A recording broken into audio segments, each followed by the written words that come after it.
their intoxication for God, lose all interest in their physical and worldly needs.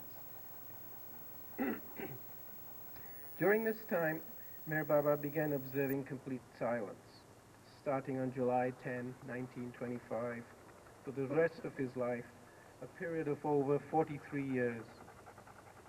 His many spiritual discourses and messages were initially dictated by means of an alphabet board, which he discarded in 1954. Thereafter, his communications were by hand gestures. During his life, Meher Baba traveled extensively, including a number of visits to Europe and the United States between 1931 and 1958. He also held, on January 31st, 1969, Meher Baba dropped his physical body and passed away from this world. His body is interred, according to his wishes, in a tomb built for him at Mehrabad, which is a small village outside Ahmednagar, which has now become a place of pilgrimage for his lovers from all parts of the world. Those disciples, including Bhau Kalchuri, who lived with him at his residence, Mirazad, continue to live there and greet his lovers who come to visit and to share with them their memories of the living God. Meher Baba has declared that he is the avatar, the ancient one, whose advent is anticipated in many of today's religious and mystical traditions. The avatar is the incarnation of God as man. Meher Baba says that from time to time, God takes human form on this earth. He is the same ancient one who has appeared on this earth before as Zoroaster, as Ram, as Krishna, as Buddha, as Jesus, and finally as Muhammad. Well, ladies and gentlemen, that is a very, very brief sketch of Meher Baba. It covers, his 70-odd years. Now, let me introduce Bhau Kalchuri here. Bhau is a member of Meher Baba's Mandli. Mandli is the word that the Indians use for very close disciples who live with the Master. And Bhau has lived with Meher Baba for 15 years, till Baba passed away. Bhau has written numerous poems and books on Meher Baba. The most voluminous work that he has written is Baba's biography called Lord Meher, which goes on for 20 volumes. Well, ladies and gentlemen, without any further delay, I'm going to give it to Bhau.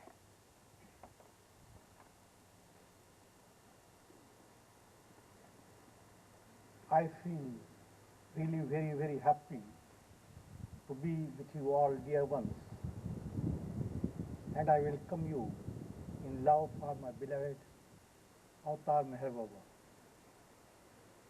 Of course, he knows everyone, and he does not need any introduction. Once it so happened that one person who was working in the ship, and he would come when he would be on leave, he would come and see Meher Baba. So one day he came, and Meher Baba asked him, "Do you know me?" He says, "Yes, Baba, I know you." Baba says, "I am very, very happy that you know me. All these people who were with Baba since last 40 to 50 years, he said, they don't know me. But you are how fortunate that you know me. To know him is to become him. It is not easy thing. To know him means we have to get rid of our ego self. So long this false self is there, no one can know. No one can know God. God is the one who exists.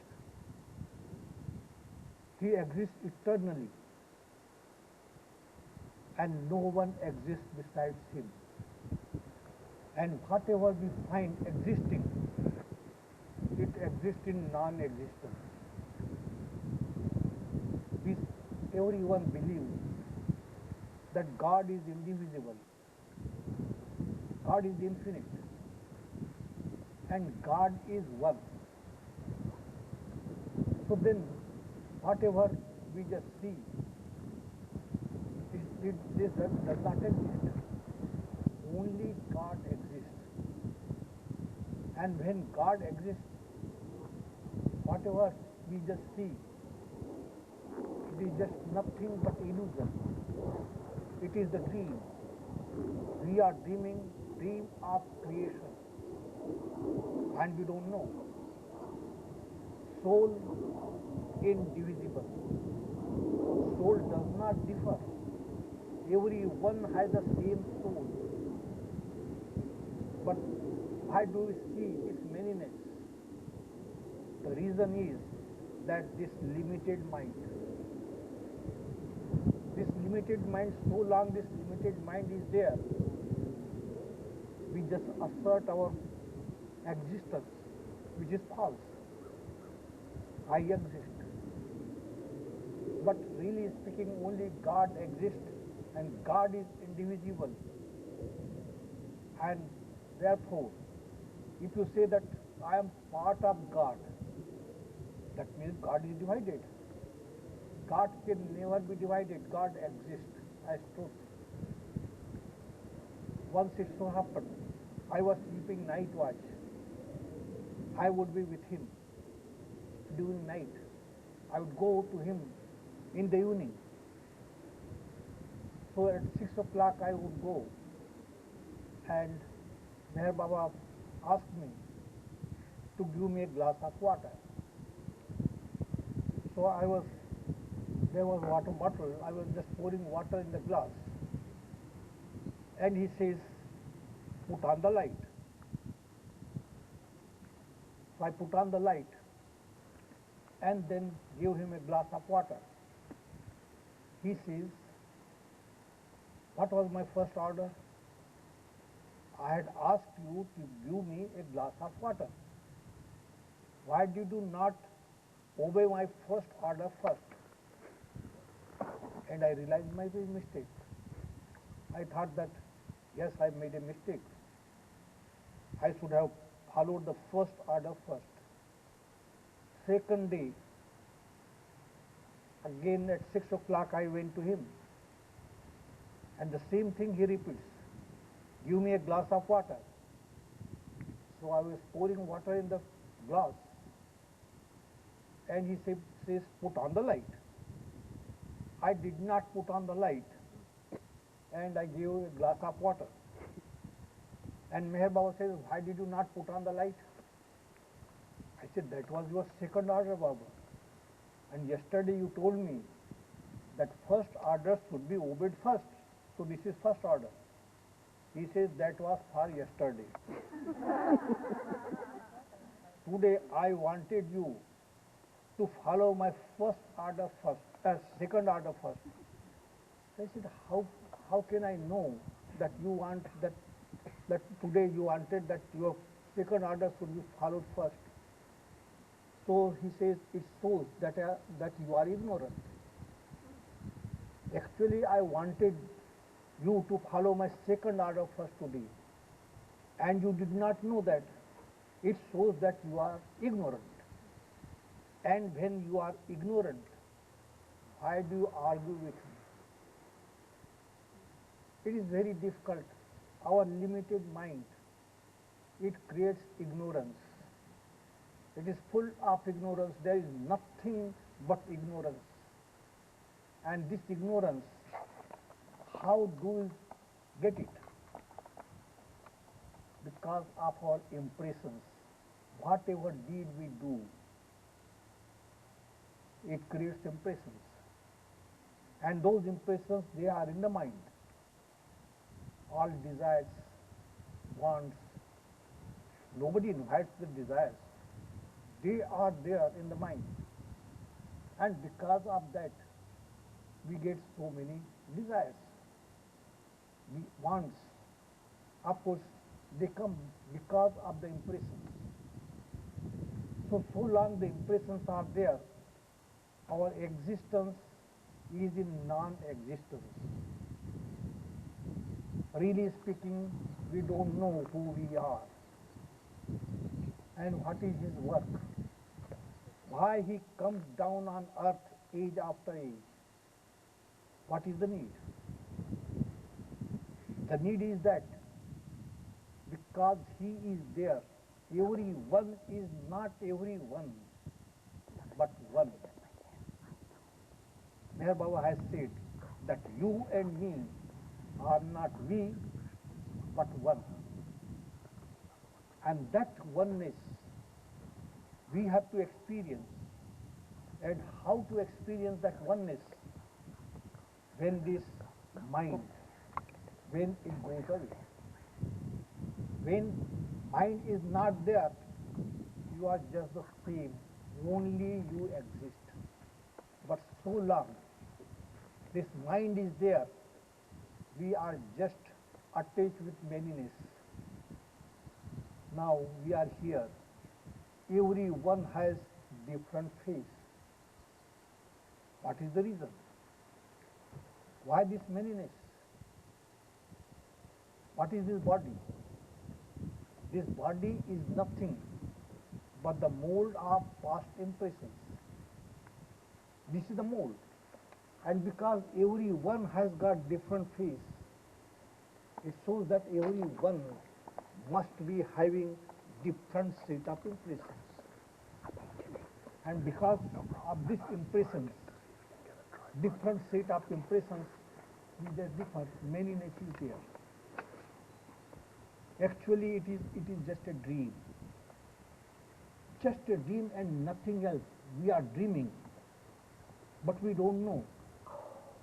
One day, my sister, Wendy, she was just going, she was dreaming. While sleeping, she was dreaming. And what was the dream? That she was going to India. She was in the plane.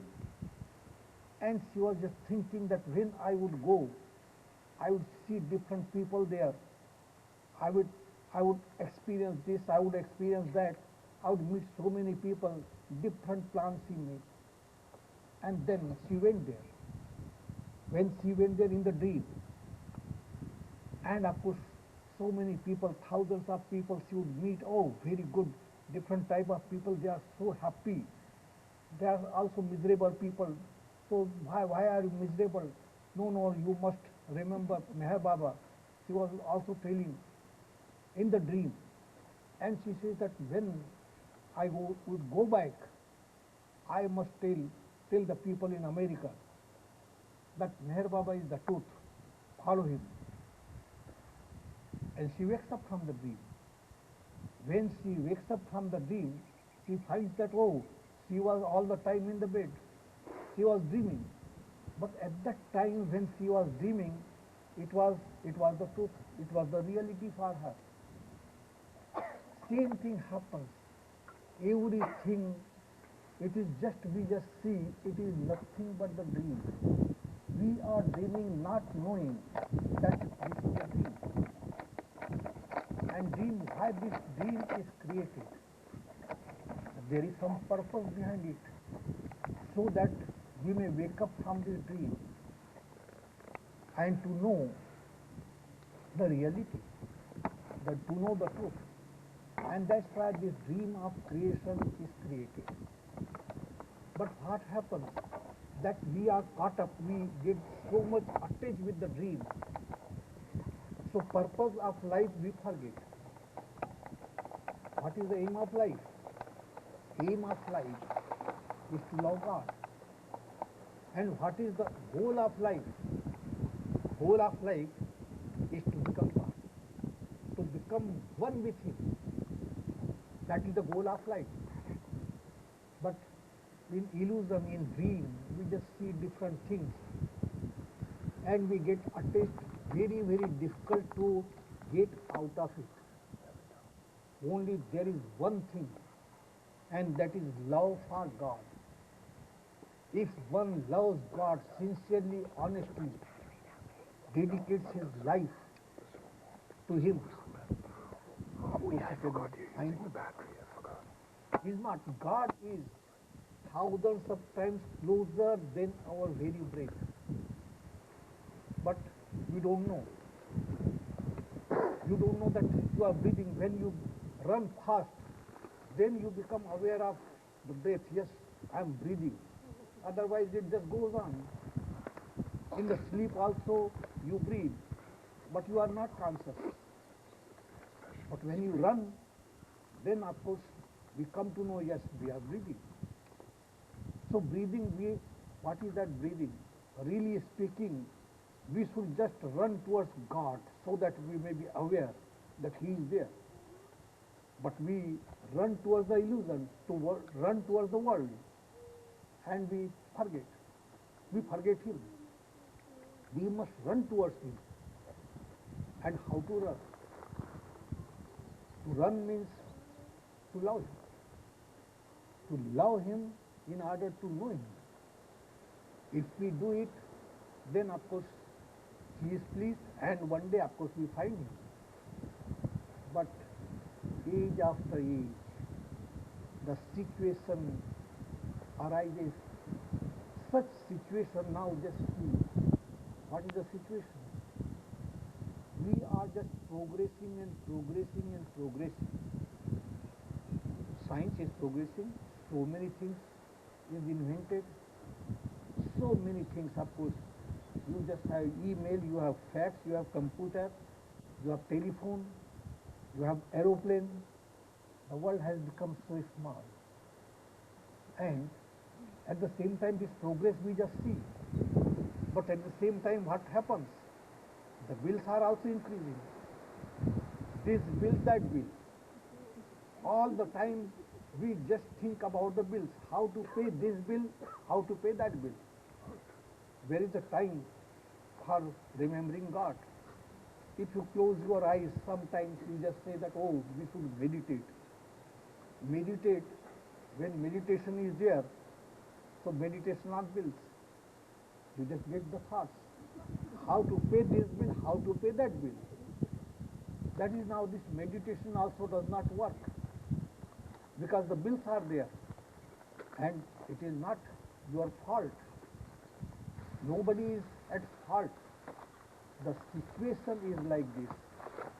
So situation is like this. How to get out of this situation? It is in no one's hand, and no one is at fault.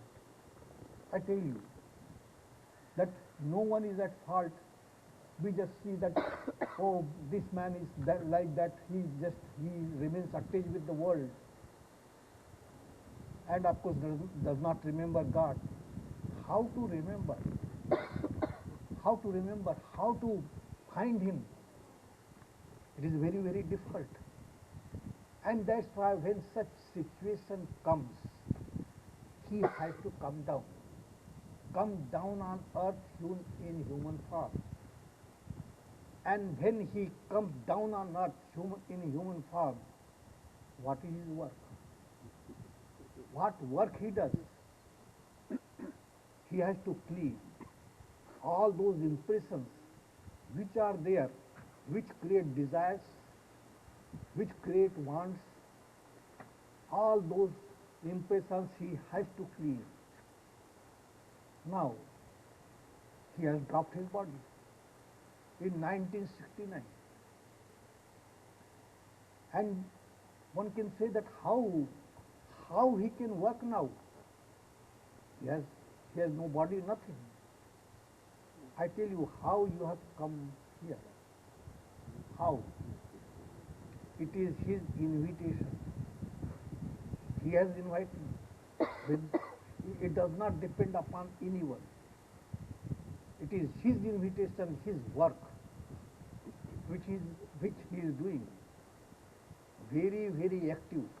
He is active, infinite consciousness, active, infinite knowledge, active, infinite power, active infinite bliss. And you will say that what this mad person is telling us. But this is a fact, this is the truth.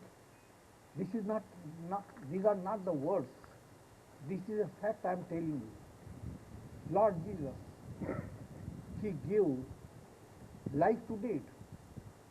He gave sight to the blind. And He was crucified like an ordinary person.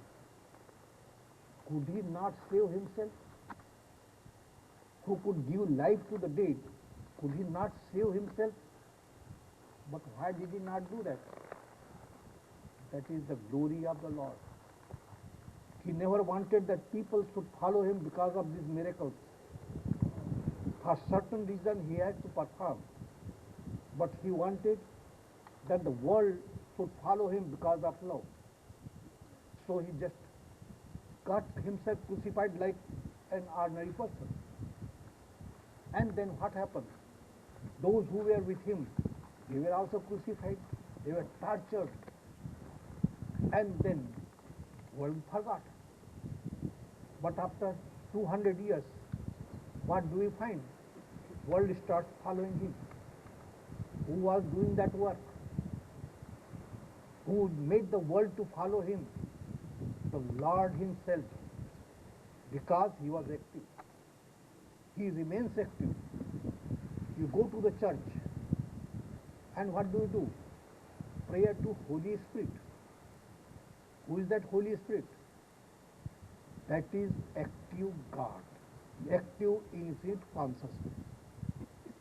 And that's why Holy Spirit. You pray.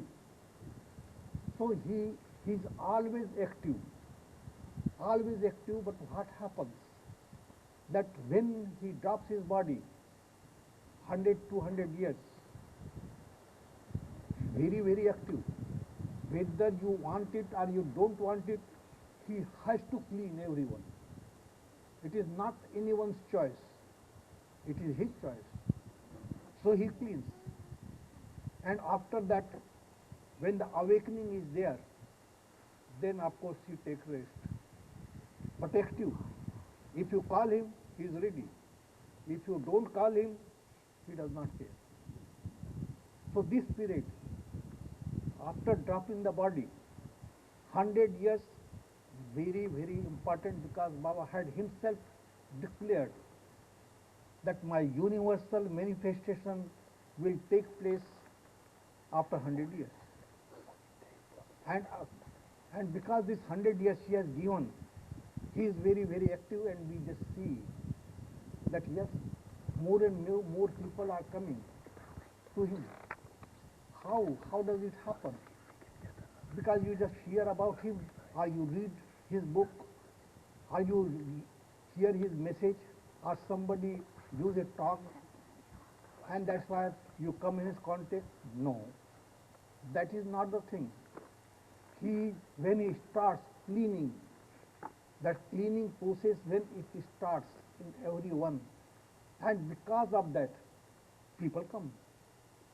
Whether He is the one, whether you praise Him or you criticize Him, whether you accept Him or you reject Him, He is the highest of the high.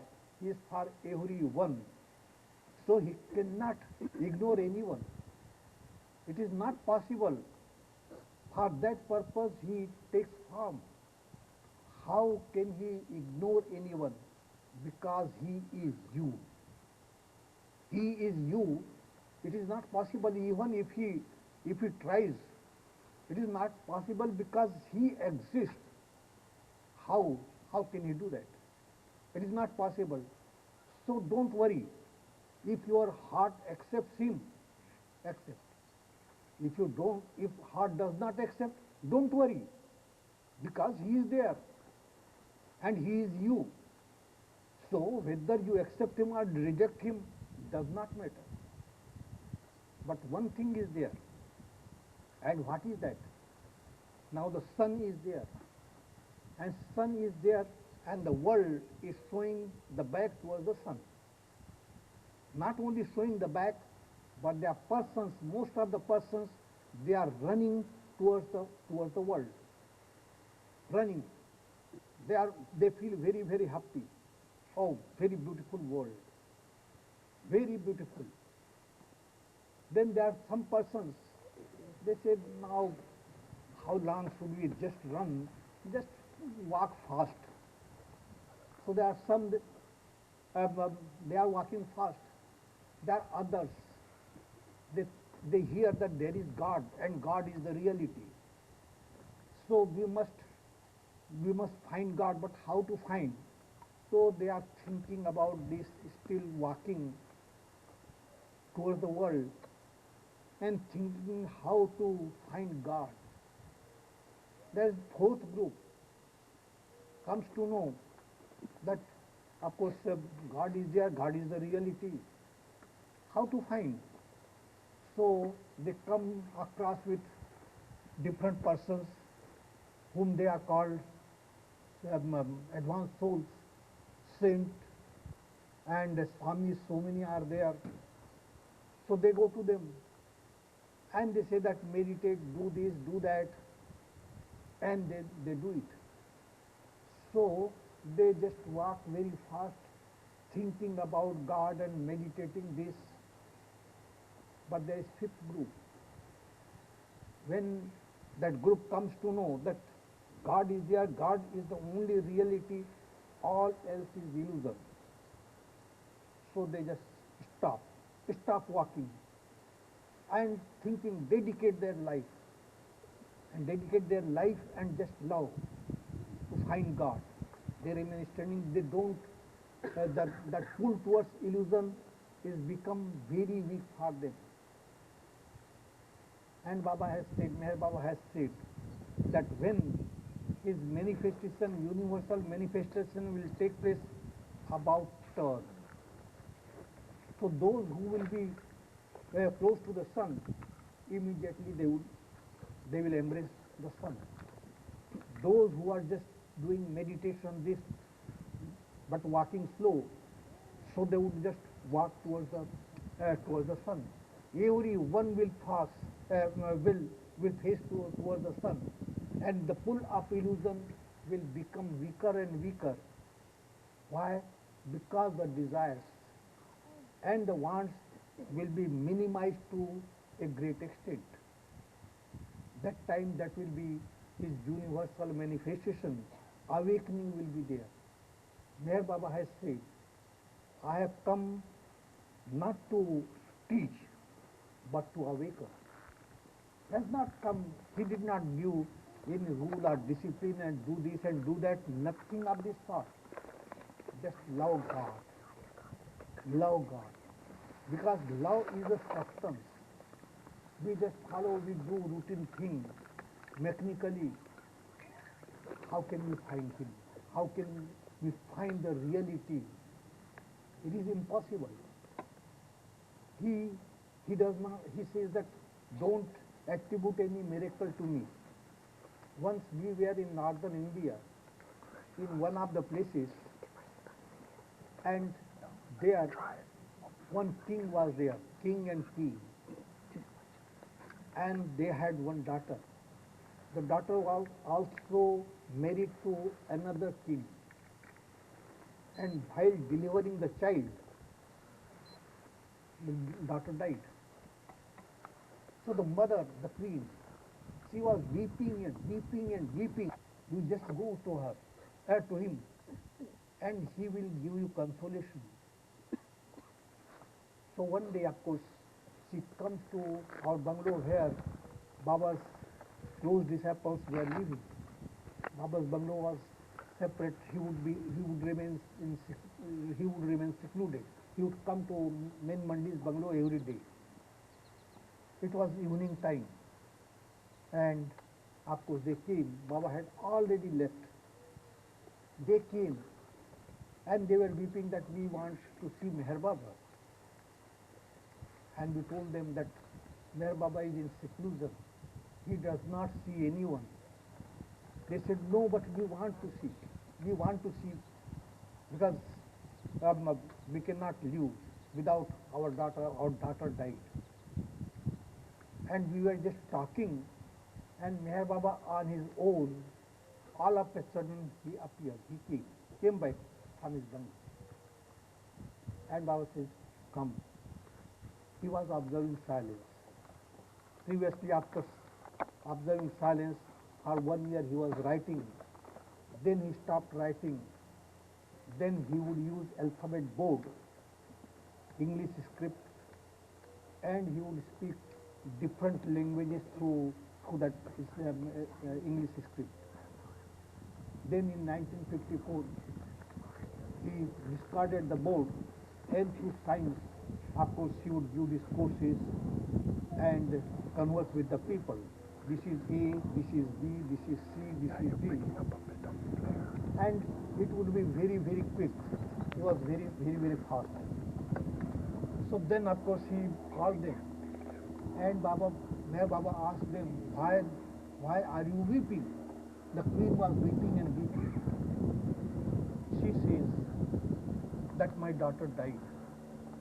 And I cannot live without her.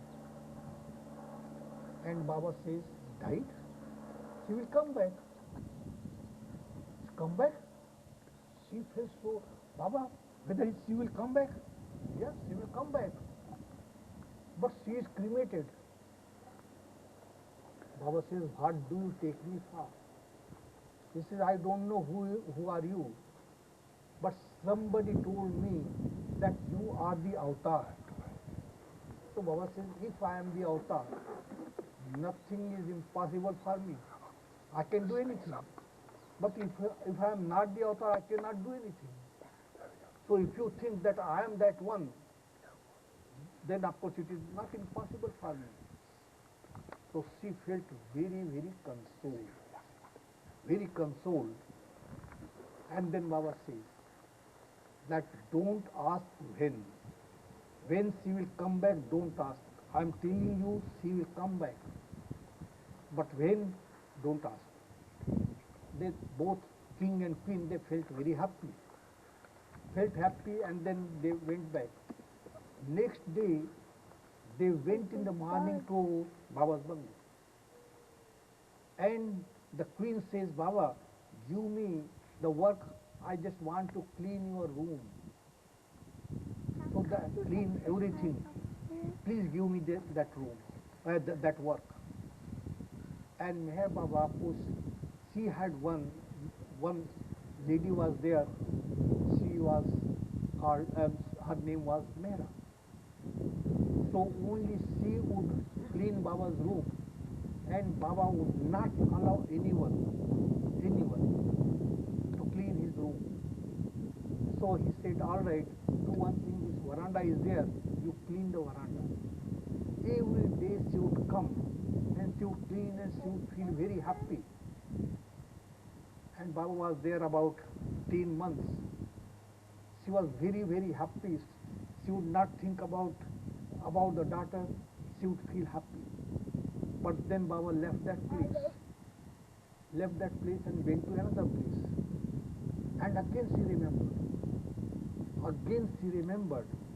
So she writes a letter saying that, Baba, when my daughter will come back?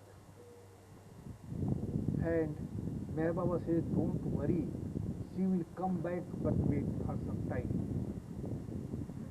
And then darshan program means when Baba would see people, it is called darshan. So there was darshan program. 100,000 people had come, and that was only for a day. And she came to know. So from Dehradun, northern India, both king and queen came. And lot of rush, thousands of people, 100,000. And she was standing in a queue.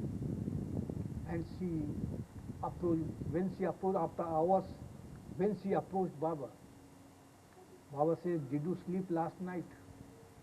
She says, yes, Baba, very, very good sleep. After a long time, I had a very good sleep. Do you want to ask anything?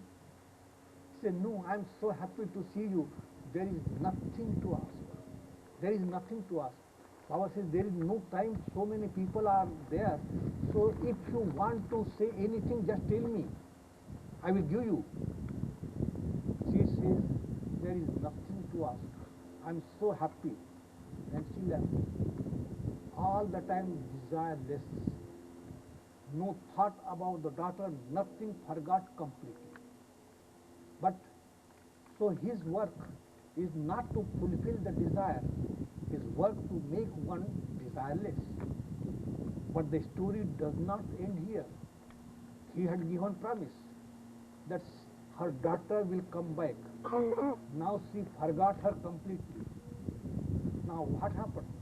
After that, her son-in-law, the king, he wanted to marry another girl. The marriage was arranged, and he invited the mother-in-law.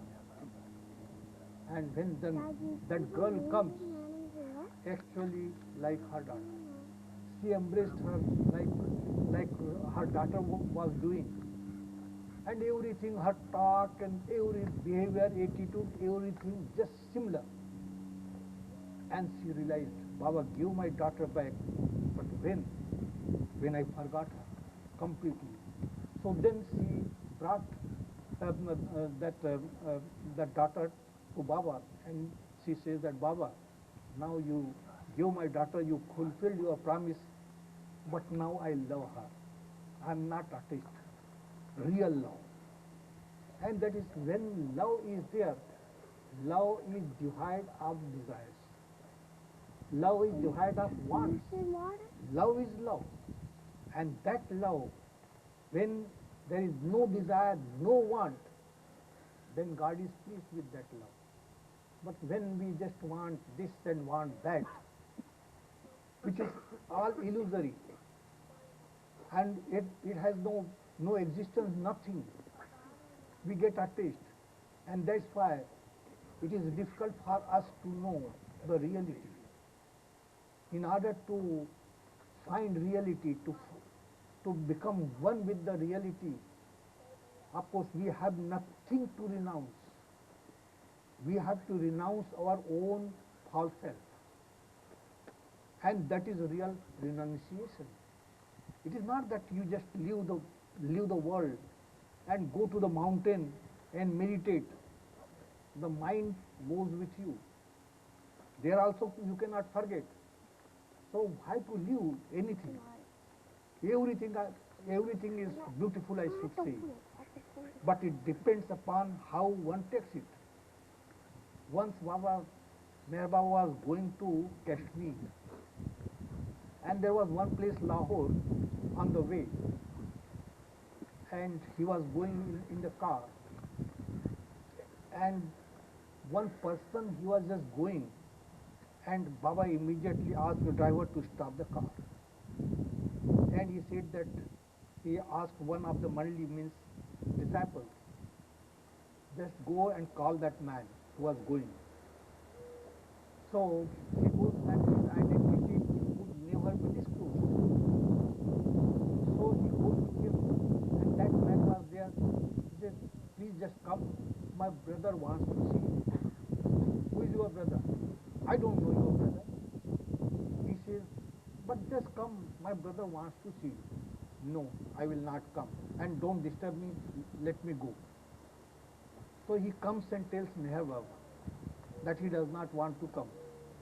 Meher Baba says, tell him that if he does not want to come, I will go to him. So he gave that message to him. He said, what are you talking? What I have to do with your brother? You don't pester me, let me go. And Baba came. And Baba says to him, the world is very, very beautiful. Very, very beautiful. He says, the world is beautiful. What are you talking? That world is not beautiful. World is most ugly. And Meher Baba says, because you don't know the beauty.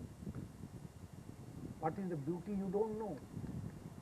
And that's why you find this world very, very ugly.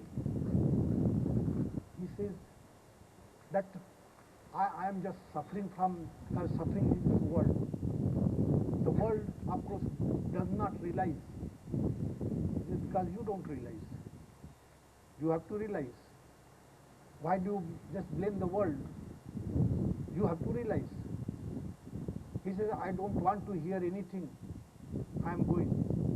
Baba says, whatever you are thinking, you will not be able to do it. You will not be able to do it. Just go and do it. So he looked at Baba and Baba left.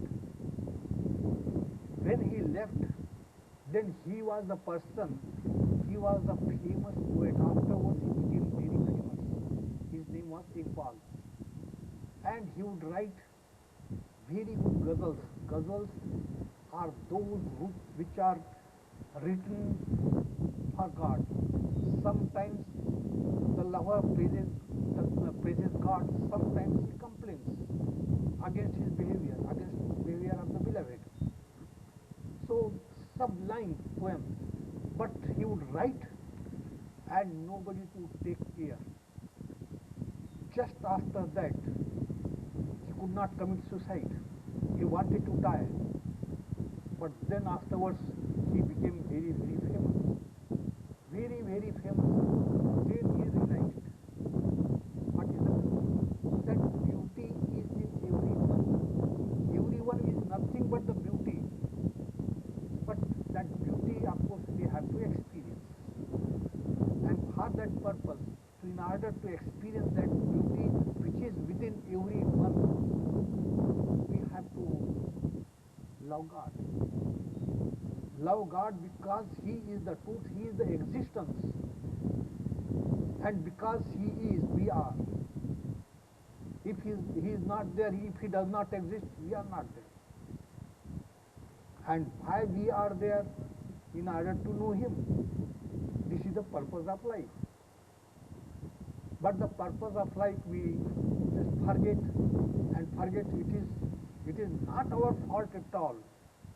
It is the illusion, play of illusion, and illusion plays its role, and we don't know that it is the illusion which is playing the role. We just realize, yes, this is the reality. Reality is within everyone. Now we just see this world, this gross world, we find very vast, very big. It is just nothing. God is infinite, so His shadow is also infinite. And in His infinite shadow, there are innumerable worlds. Innumerable. And 18,000 worlds are such that they are human beings. They are human beings, but they are very, very intelligent person. Mind is fully developed. But heart, no development of heart. This is the only world, the earth, where development of heart takes place. So when the Christ or the avatar, when he comes down on earth, those people, they take birth here. And they take birth here, and that's why we just find there is progress in science. Because mental, of course, they are very intellectual. They do not go back. Once they take birth here, they remain here. And that's why we just see the progress, materialism is progressing and progressing. It is good and it is bad. Both. Now, something just like now, your aeroplane and computer is good. It is very useful. But all this war material, atom bomb and hydrogen bomb, whether these are useful things? Now these people, they are preparing all this, not knowing just progress in science. We can do this. And what happens? Suppose war takes place, and that head of the country gives order, use atom bomb, use hydrogen bomb. It happened in 1942, that World War. And if it happens, what will happen? Those people who will be killed, they will be released. But their impressions, all the scientists and and that one who gives the order to use that, they will collect all the impressions, what is suffering they have to pass through. No one understands this. We are really very powerful. This powerful you become in order to suffer. So that is the thing. No one knows that the secret behind it. We can just deceive anyone because we are very intelligent. But God cannot be deceived. God knows everything. The one who comes in form of Christ or the avatar, he knows everything eternally. He knows. Even after dropping the body, he is always, he knows. I just tell you one example. I was keeping night watch, and Meher Baba would ask me, give me 3 orders to make, not to make any noise, not to make any movement, and not to sleep. Every day 3 orders he would give. In the evening when I would go, he met with 2 accidents. So after meeting first accident, even then Baba would ask the night watchman to sit outside of his room, and the doors and windows and ventilators, everything would be closed. But after this second accident, then of course the night watchman would be near him. So after first accident, which took place in America, and when he went, then of course the night watchman, he would say that sit outside, and I was there keeping night watch. So I would sit outside. Plenty of mosquitoes were there, and they were biting, and not to make any movement. That means just when you sit like a statue. You could not do this, nothing, that no movement. So, and after 15-20 minutes, he would clap, and then I would go inside, and I would attend to him, and that was the relief. But one night, I was just sitting there, the mosquitoes were biting, and I did not hear the clap. So I was just thinking that today Baba is not calling me. But a thought came in my mind that when we sleep, we forget everything. We forget our body, we forget the world, we forget our house, everything. So when Meher Baba is sleeping, at that time he must also be forgetting. So why not to take advantage? When he snores, of course at that time I can change my position. The next day, of course, I went to him, and he says, I am very, very tired today. Be careful not to make any noise, not to sleep, and not to make any movement. Be careful, I am telling you, I am very, very tired today. 4 or 5 times, of course, he repeated these instructions, and then he said, go and sit outside. So I was sitting outside, thinking that after 15-20 minutes he claps. But he did not clap. And the mosquitoes were biting and biting. Half an hour, 1 hour, and my real meditation started. And what was that real meditation? Please, Baba, I would not speak out, but internally, just please, Baba, clap, clap. But he did not clap. 1 hour, 1.5 hours, 2 hours, 2.5 hours. And then I became very stiff what to do. My meditation also did not work. And then he started snoring. I said, now I got the opportunity. Why not to change my position? Still I was waiting. 5 minutes I waited, and then I felt convinced that he was sleeping. So I started just lifting my leg. Just little I did, and he clapped. And I went inside. And Meher Baba says, why did you move? I could not, I was wonderstruck, could not believe how could he know? Because everything was closed, I did not make any noise, nothing. So he looks at me and he says that when you think I am sleeping, I see the whole universe. Can I not see you who is so close to me? So always awake. One who becomes one with God, that he is always conscious. Even body is dropped, still he is conscious. A drop, of course, merges in the ocean, and it remains ocean and conscious. We are not drops. The ocean is there in every one, infinite ocean. But because of this limited mind, we just think that we are just a drop. Individuality, our individuality, of course, we maintain. But when this bubble, it bursts, it becomes the ocean.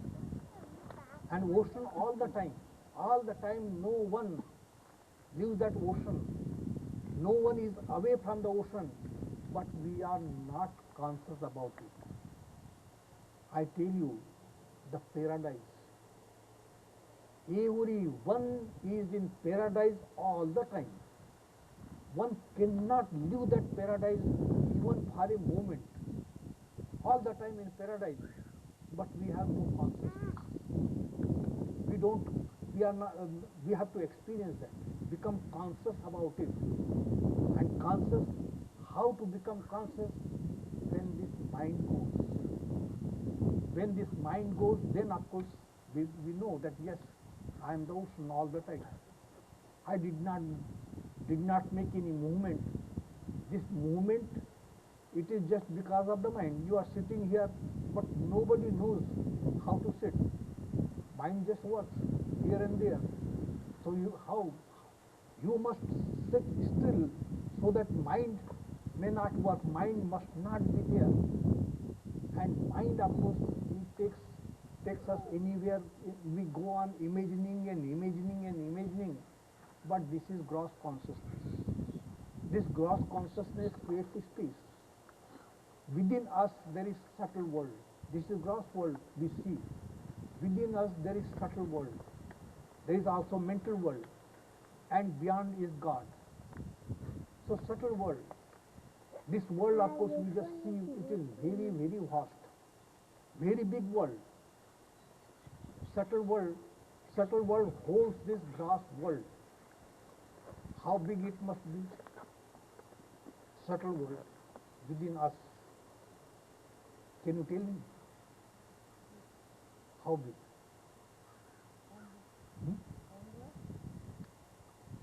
Now just see, we call it subtle. Subtle world, one pinpoint is there, whether this is gross or subtle. You can see that pinpoint. So whether it is gross or subtle, it is gross, because we can see our gross consciousness, it goes on creating space. Subtle world is that which engulfs the space. So there cannot be any space. So we cannot imagine it. It is impossible. We cannot imagine it. In order to experience that subtle world, we have to lose gross consciousness. When this consciousness we lose, then only we can experience this subtle world which is within us. And beyond is mental world. So mental world also through subtle world, subtle consciousness, you cannot imagine mental world. Not possible, it is beyond. And beyond that is God. So God holds infinite consciousness, holds mental world, subtle world and gross world. How one can imagine, how one can understand God? He is beyond. God cannot be understood. God cannot be discussed. God cannot be argued upon. God cannot be imagined. God cannot be analyzed. God cannot be theorized. God can only be experienced. And that experience, of course, we have to take that experience, and how? Through love. Through love for him. Love is so powerful that it engulfs everything. Without that, no, it is not possible. So how, what to do now? We are in such a situation, we cannot control your mind and control our mind. It is not possible. Even if you control, you meditate, do yogic practices. So what will happen? Just like when we sleep and we are in sound sleep, what happens? We forget everything. We are at peace, but we don't experience it. We have no consciousness at that time. Why? Why we just forget the world? Because mind stops working there. In sound sleep, mind does not work. And when it does not work, we are at peace, but we are not conscious. There are people, of course, very rare ones, through meditation, concentration, of course, they go into trance. So what happens? When they go into trance, so mind stops working. When mind stops working, at that time, they experience peace. Because mind does not work, but they are conscious at that time. But as soon as they come out of that trance, the mind is there, the impressions remains there. They cannot spend those impressions. It is only the perfect master or the avatar who can wipe up the impressions. Otherwise, it is not possible. So, if you do meditation and concentration, I don't say that it is bad. It is not bad, but you cannot be free from the bindings. And only through love, if you have love, then of course, just like now meditation, if through love, be very, very natural. I was not successful in that. I am telling you the truth. And what is the truth? How did it happen? Meher Baba would always remain in seclusion. His work is for the whole universe. He would work for everyone, but he would always remain in seclusion. He would not meet people.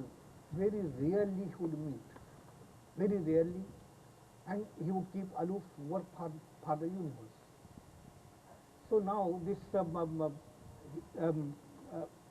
at one time he was to enter into seclusion, so he had issued circular that no one should come to me and no one should write to me. Correspondence is closed.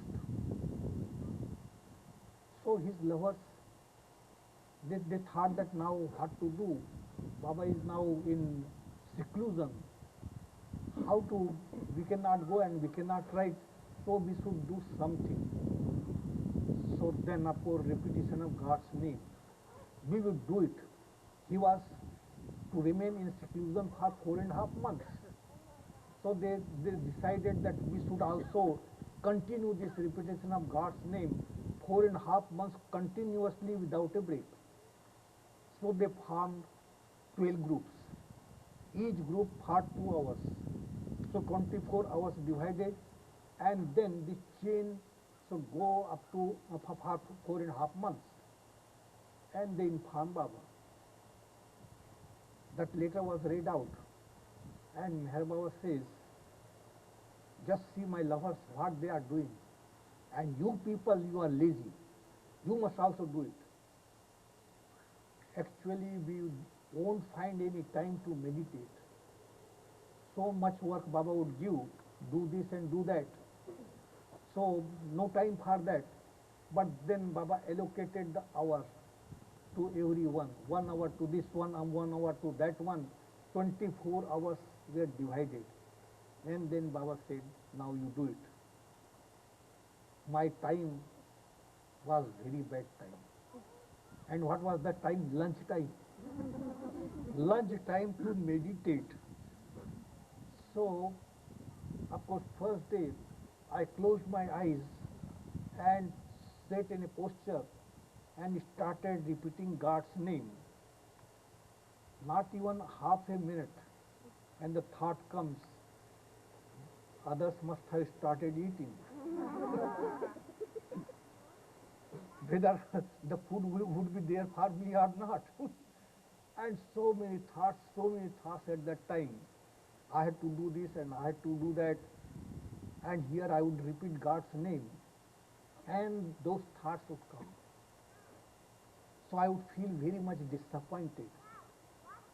Say, I cannot do it at that time when I repeat God's name. More and more thoughts come. What to do? So I would not feel happy about this meditation. And one day when I was doing this, a thought came that, oh, so many thoughts come. So why not to tell Baba and ask that he should exempt me from this, because I cannot do it. It is not a good thing, I am not a good person. So I was just thinking that, and someone knocked at my head. And I opened my eyes. Meher Baba was standing there. And I said, Baba, just exempt me from this, because I cannot do it. And he says, why are you doing this? I said, it is your order. So Meher Baba says that, what order did I give? I asked you to repeat God's name, and you are doing this. Did I ask you to stop your mind? I did not ask to stop your mind, so why do you worry about that? And then Meher Baba gave a very good simile. He says that when mosquitoes are there, what do? You just fix mosquito net, and you are within the net. Then of course the mosquitoes cannot bite, but still you hear the buzzing sound of the mosquitoes. They are outside, so but they cannot bite you. In the same way, when you repeat God's name, you fix the net of His remembrance around your heart. And these thoughts and desires, what are they? They are the mosquitoes. So they make buzzing sound, but they cannot bite you. So don't worry. So that is the thing. When He gives any order and we follow, then we should not just think, why I get this thought or that thought. Even doubts, so many doubts. And if you don't get doubts, He will create that. Don't worry. Yes, so many doubts. You just think about this, how He says that He is that, how does He say that He is God in human form? Just let the doubt, invite the doubts. And even if you don't invite, He would create, because He has to wipe out all these impressions. So do not worry about anything. Suppose the heart does not accept, don't worry, because He is the responsible one. He has taken the responsibility of everyone. He is responsible. So it is good that doubts come and something against Him, if it comes, this is the way how you remember. You remember Him through that. He feels pleased. I tell you one example. We were in northern India, and there is one sweeper class. In India it was quite different. Nowadays, of course, the change has taken place, but in those days, the sweepers, they would clean the latrines. So there was one sweeper, one couple. So the man would work with in the bungalow of the main Mandi disciples, and his wife would work in Baba's bungalow. And they had one son, very mischievous, very, very mischievous. So in India, what happens that during this, during 1 year in the year, of course, one day in the year, of course, there is festival of light. And in northern India, people just gamble that day. 2-3 days, of course, they gamble.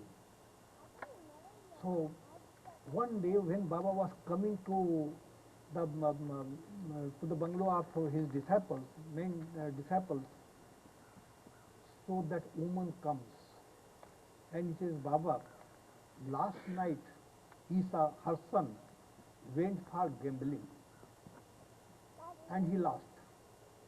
Today again he is going. Please see that he wins. And Baba laughed. And Baba said, all right, I will see. She left. Second day, when Baba was coming, again she approached. And she says, thank you, Baba. Last night Isa went and he won. Baba says, all right, send him to me. So he comes. He comes and then Baba says that, Isa, do you go to school? He says, no, I don't go to school. Baba says, if I make all your arrangements, your clothes, your fee, books, food, everything, will you go to school? He said, no, I don't want to go to school. So Baba says that, then what do you want? He says, here, this Mandi, they come, they sit before you, in front of you. So if you allow me, I want to be here. Baba says, very good. You come every day. So he started coming. And what Baba would do, Baba's work is quite different. Quite different. He would collect poor people. He would wash their feet.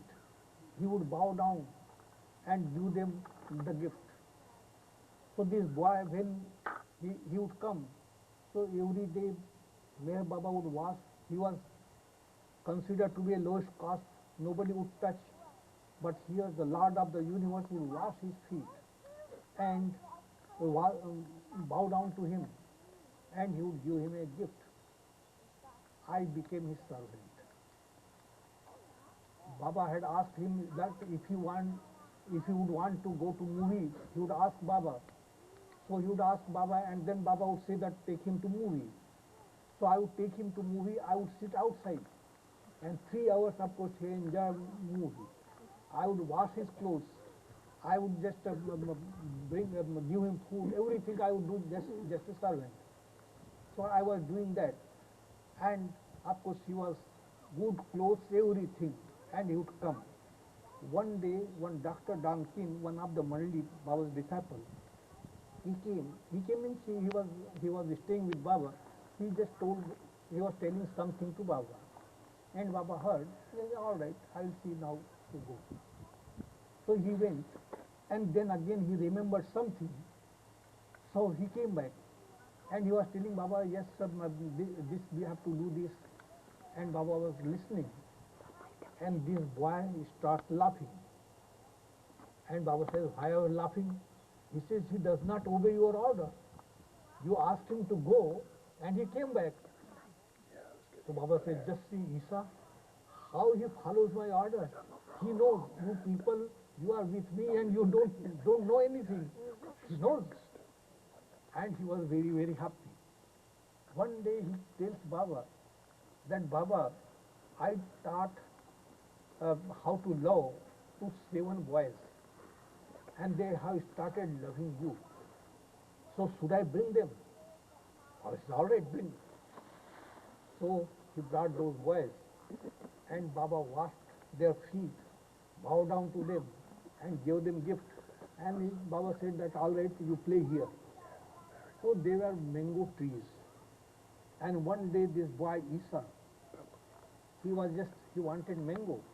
So he would throw stones at the mango so that mango should fall. So when he would throw stone, he would say, victory to Meher Baba. And if he would not get the mango, he would say, you devil Baba. So one of the boys came running to Meher Baba, and he says, Baba, Baba, Isa abuses you. He says, abuses me? Why? He says, he throws stones at the mango and he says, victory to Meher Baba. And when he does not get mango, he says that, you devil Baba. And Meher Baba says, he abuses me, but he remembers me.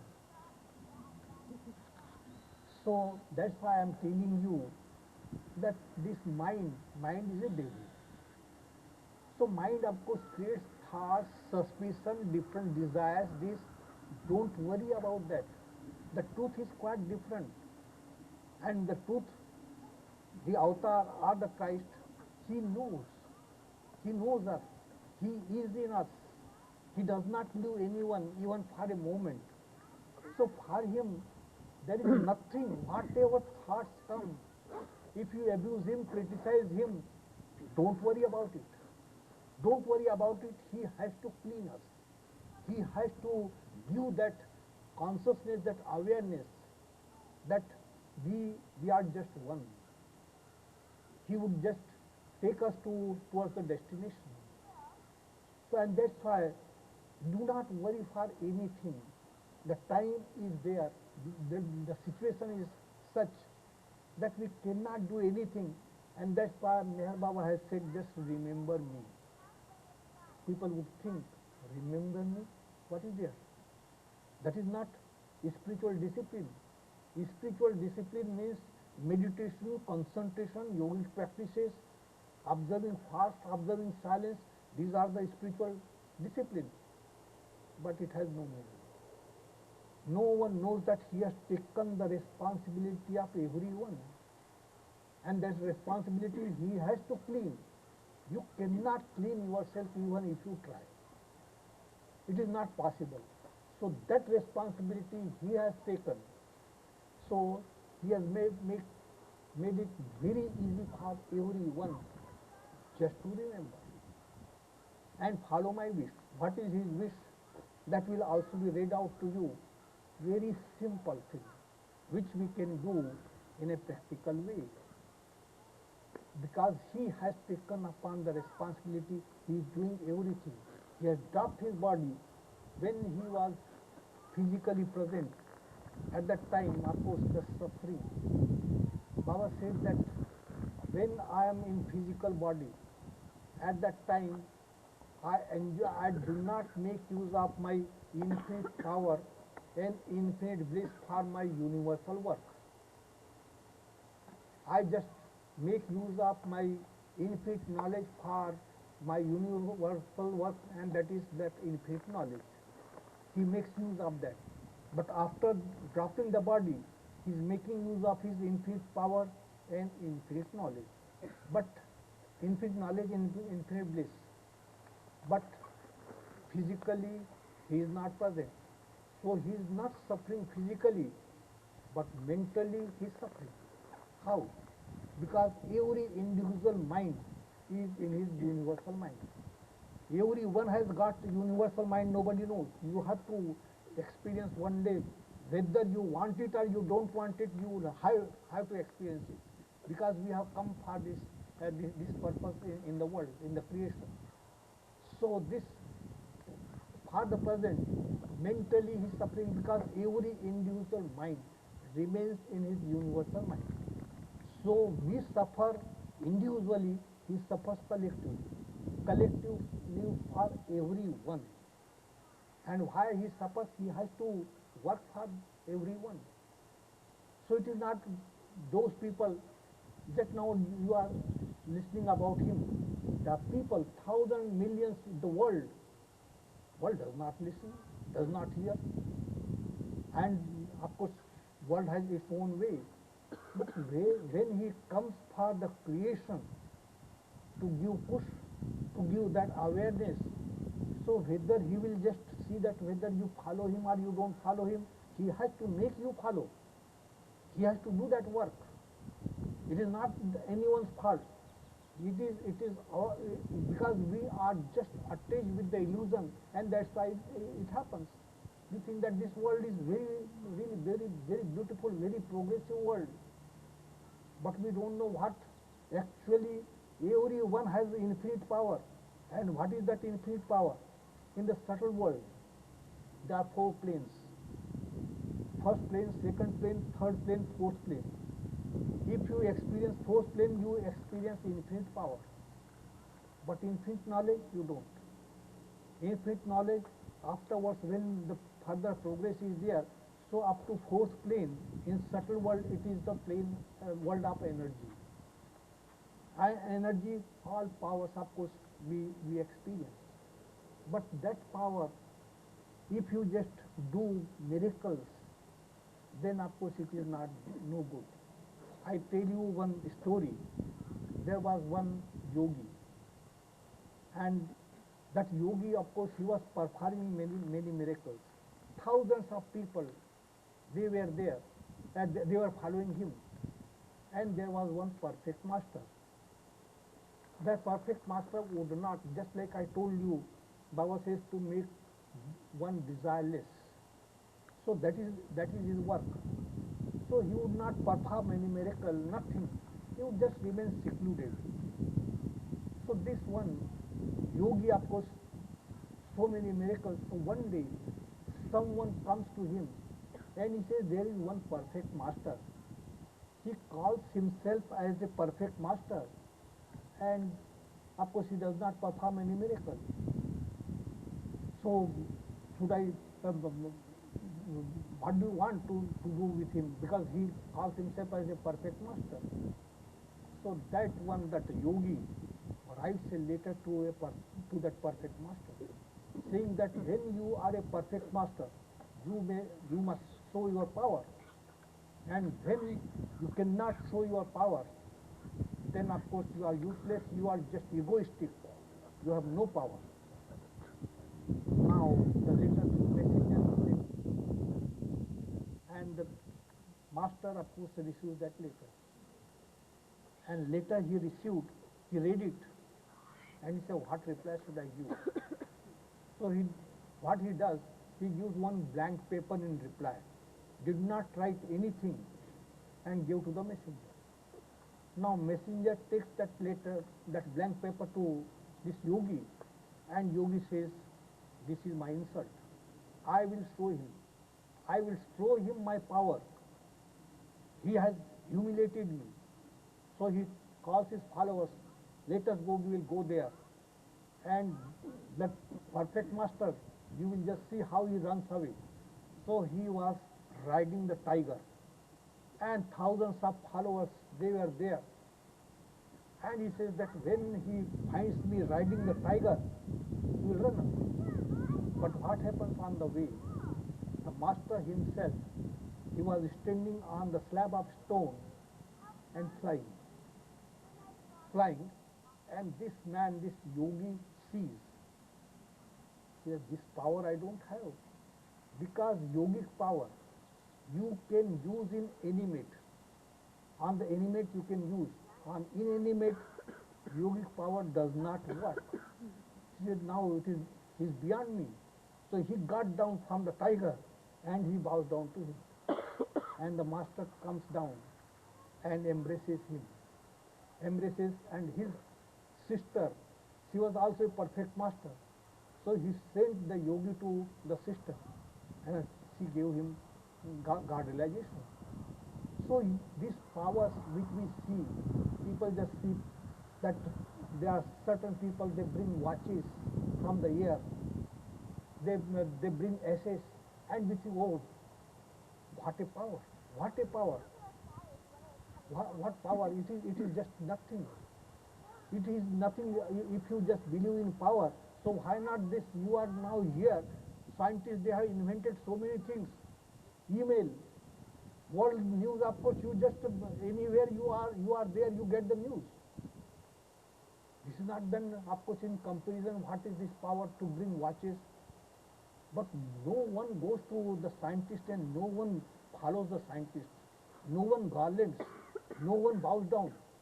But these false masters and saints, of course, you just go and follow. Why? What is the reason? Why these scientists, though they are doing this work in the material world, but they are doing useful work in comparison to these false saints. But they are not followed, nobody goes to them, nobody garlands, nobody bows down to any scientist. Did you ever hear that people go, followers are there, scientists? No scientist has such followers. Why? What is the reason?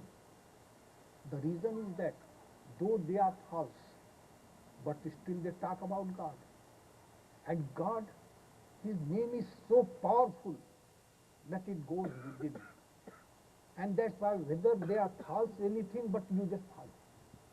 But this scientist, if you go and you talk about God, You have to prove the existence of God. You have to prove. They don't accept. And this is the reason why this even false sense, they are followed by the people. And scientists know. So these are all things. Everyone has infinite power, infinite knowledge, infinite this. It is just within us. Everything is within us. And we have to experience that. And for that experience, of course, only love for God is required. And love, how to get that love? So Baba has said, remember me. And also he has said that follow my wish. What is his wish? Just it will be read out and then I will explain. Mehwan. Yep. Where is Mehwan? Here. So read out.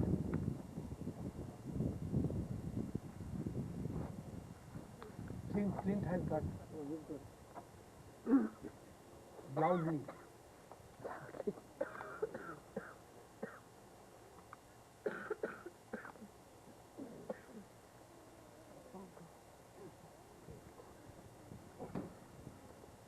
Can you hear me? You take this. My wish. Baba said, the lover has to keep the wish of the beloved. My wish for my lovers is as follows. Do not shirk your responsibility.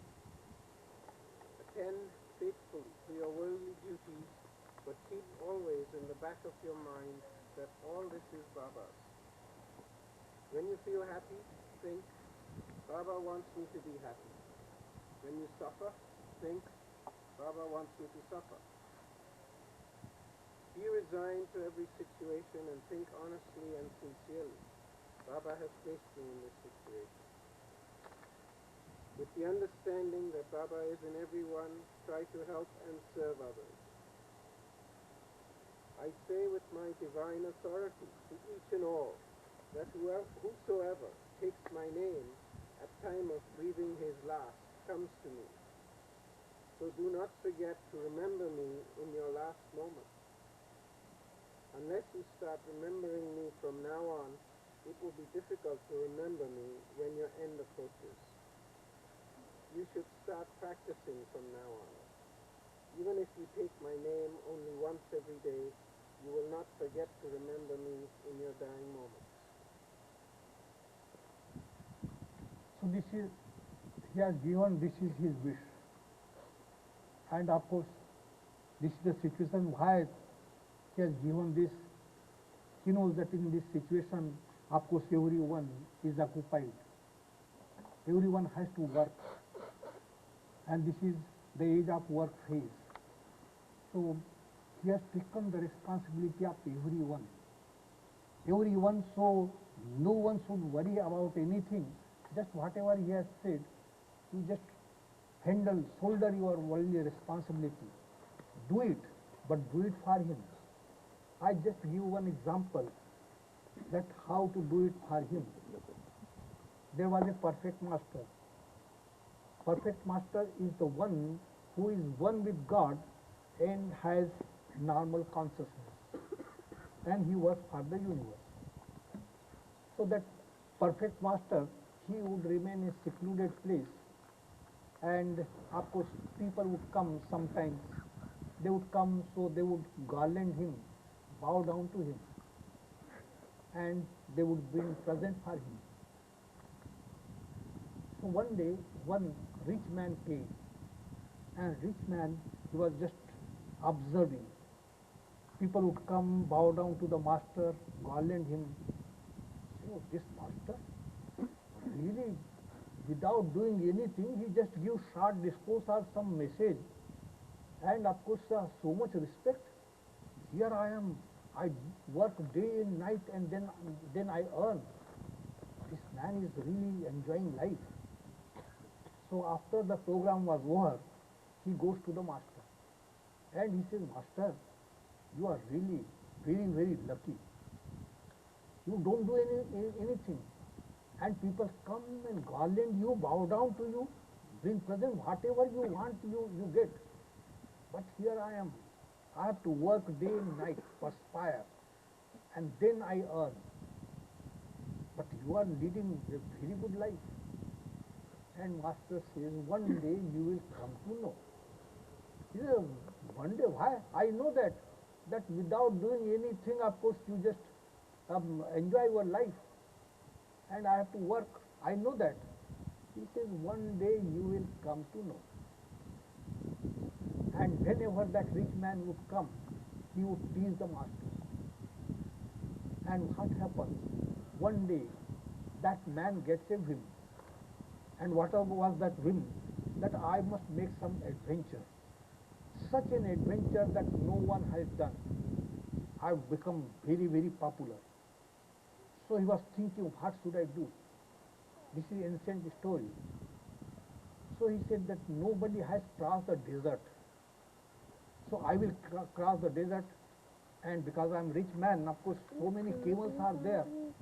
So it will be possible for me to cross the desert. So he called his persons, workers, and he said, arrange 100 camels, load water and eatables. We have to cross the desert. So they all made preparation, and he started. He started. When they reached the desert, it was very, very hot. Entered the desert, very hot, he could not bear, so he started pouring water continuously.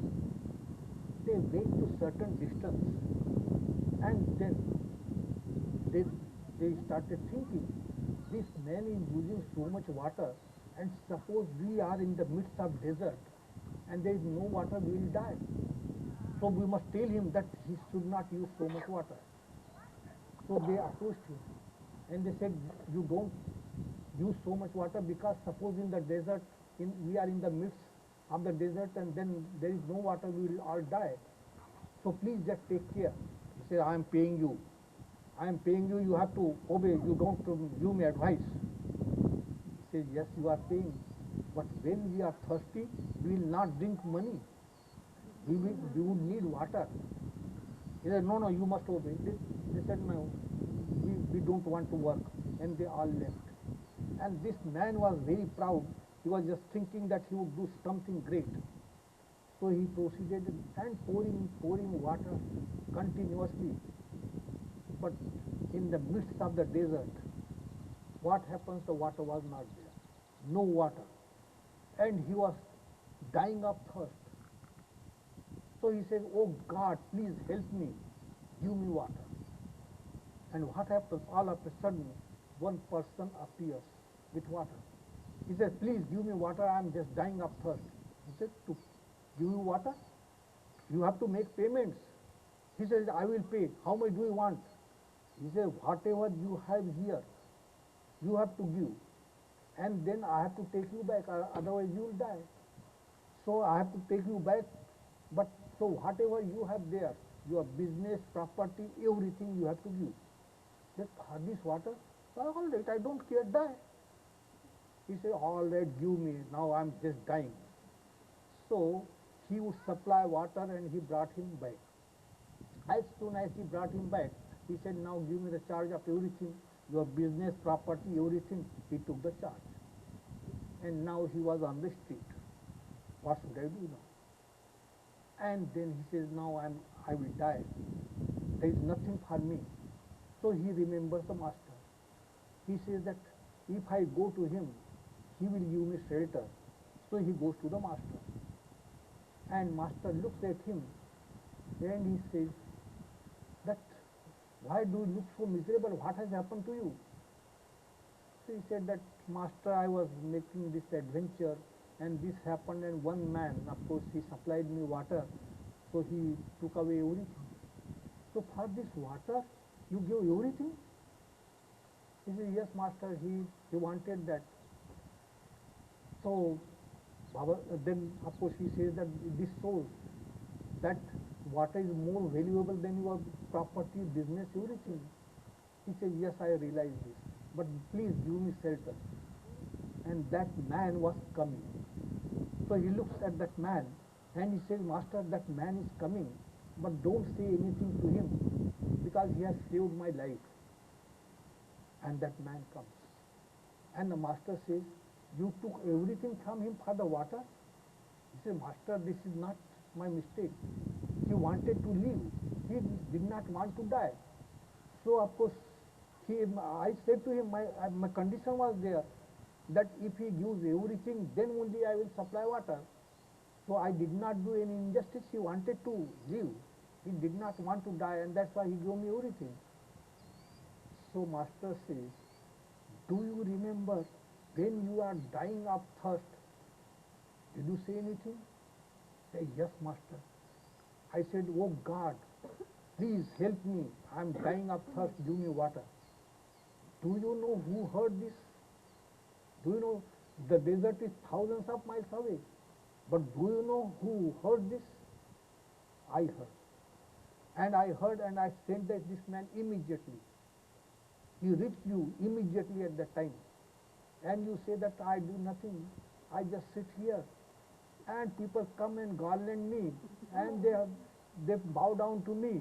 They bring things. I heard that voice. So it is not that I don't do anything. I do the work for the universe while sitting here. You don't understand. So then the master says, now what do you want? He says, master, give me shelter. He says, only one thing. If you obey my order 100%, then of course I will take care of you. Will you obey me 100%? He said, master, now I have realized. I know that you are, whatever you do, of course you do for the good. And I have realized this, so please tell me, just accept me. He said, all right, this is the order. That whatever property, business you have, it belongs to me. It does not belong to you. It is my property. I have sent this man. So this is my property, my business. Never think that it is your property, your business. Never think so. And I appoint you as a caretaker. Take care of my property, take care of my business for me, not for yourself. You eat, you drink, you sleep, enjoy, but never think that it is your property. It is my property. Be honest, be sincere, just serve me. So that is the thing. Whatever the Lord has given, it belongs to the Lord. Is there anyone who has collected lot of wealth, everything, when he drops his body, he takes anything with him? No, just leaves everything. So everything belongs to the Lord. Whatever is there in our possession, we should take care of that for Him. We should not forget. And this is the life, how to live in the world. How to live in the world. Another example I tell you. There was a perfect master.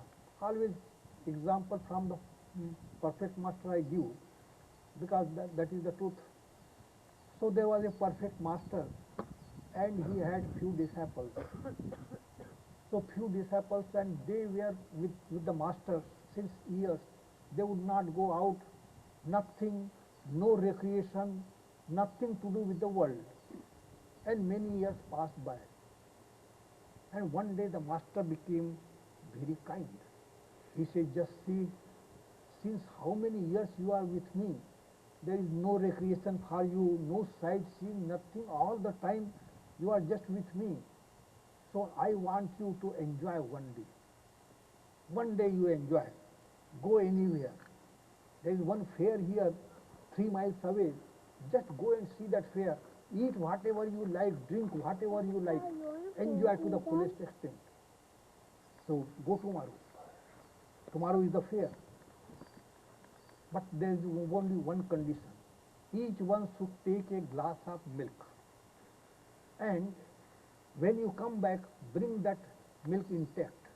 This is the only condition, and you enjoy to the fullest extent. So they were very, very happy.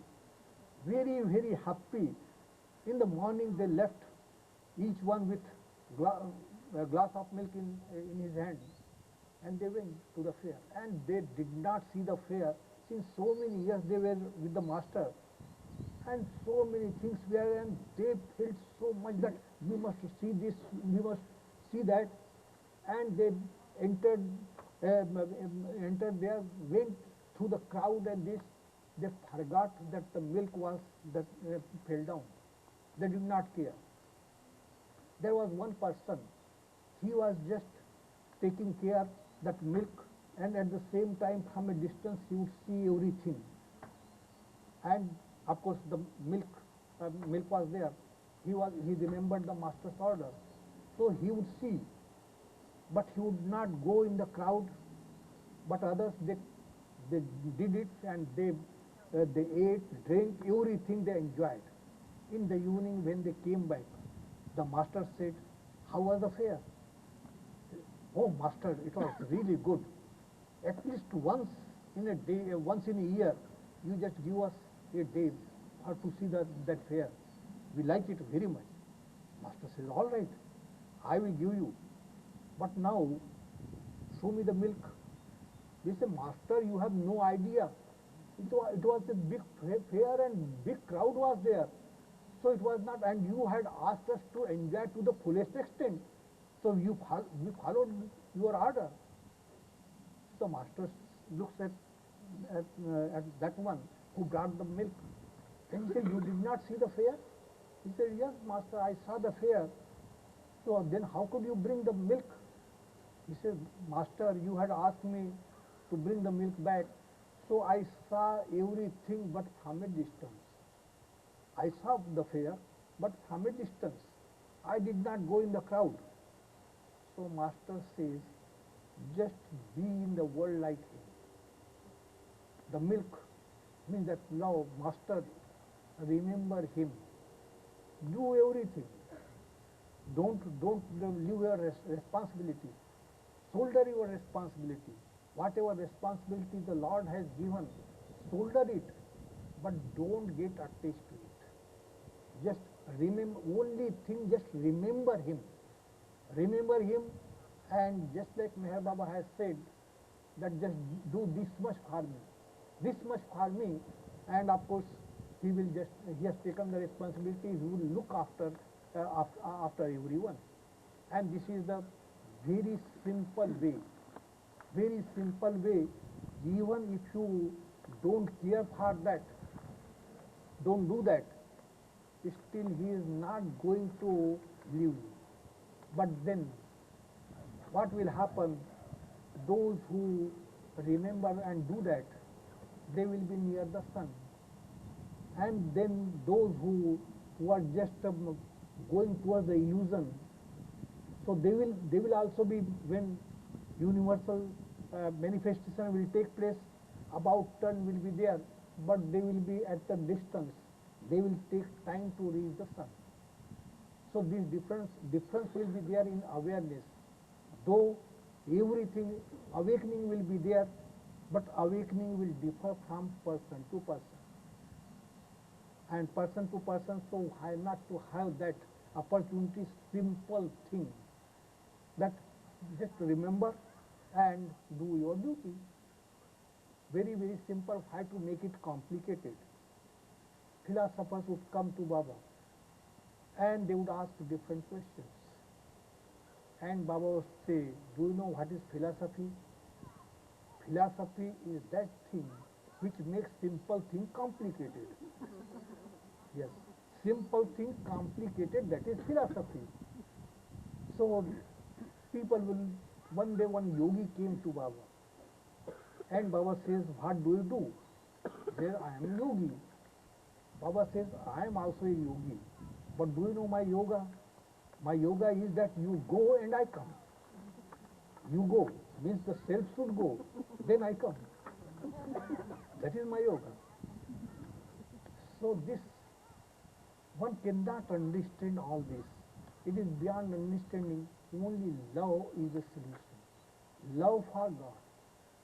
And if love, that love, in order to get that love, to receive that love, one has to just, whatever he says, we have to follow. And simple thing he has given, just to remember me, follow my wish. It is so simple. And but one should have that trust. One should have that faith in him. Then of course it works. I just give one example. Meher Baba was living at a place called Mehrabad, and there were school boys, 250. It is not just like there are so many schools in the world. So he had not opened for education. Education would be there, but his purpose was quite different. So all the subjects, just like in other schools, were taught to the boys, and Meher Baba would just give them short discourse in very simple language. And one day, that they started weeping and weeping, crying, and then of course one would sit here, another would sit there, and just quite different. And then afterwards Baba closed the school. 10 months. The school just ran for 10 months. And then of course all those boys, they were reading, writing, everything. They would do in 10 months. And English was the medium for them. Village boys, they did not know even a word of English. In 10 months, of course, they learnt everything. So there were 250 boys. There was also hospital.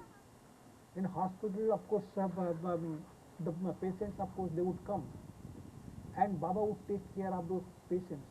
The doctors were there, qualified doctors, and Baba would go and see the patients and say, "Give this medicine to me." And the doctors would say that, "Who is he?" Of course, whether he is a doctor, he is a doctor. And this medicine, how this medicine will work. So Baba would not say that don't give. One day, of course, one serious patient was there. He was to die.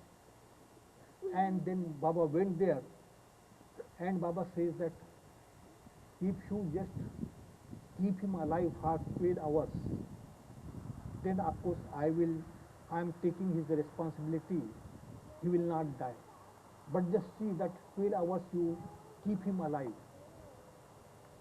And they tried and tried, those doctors, they could not.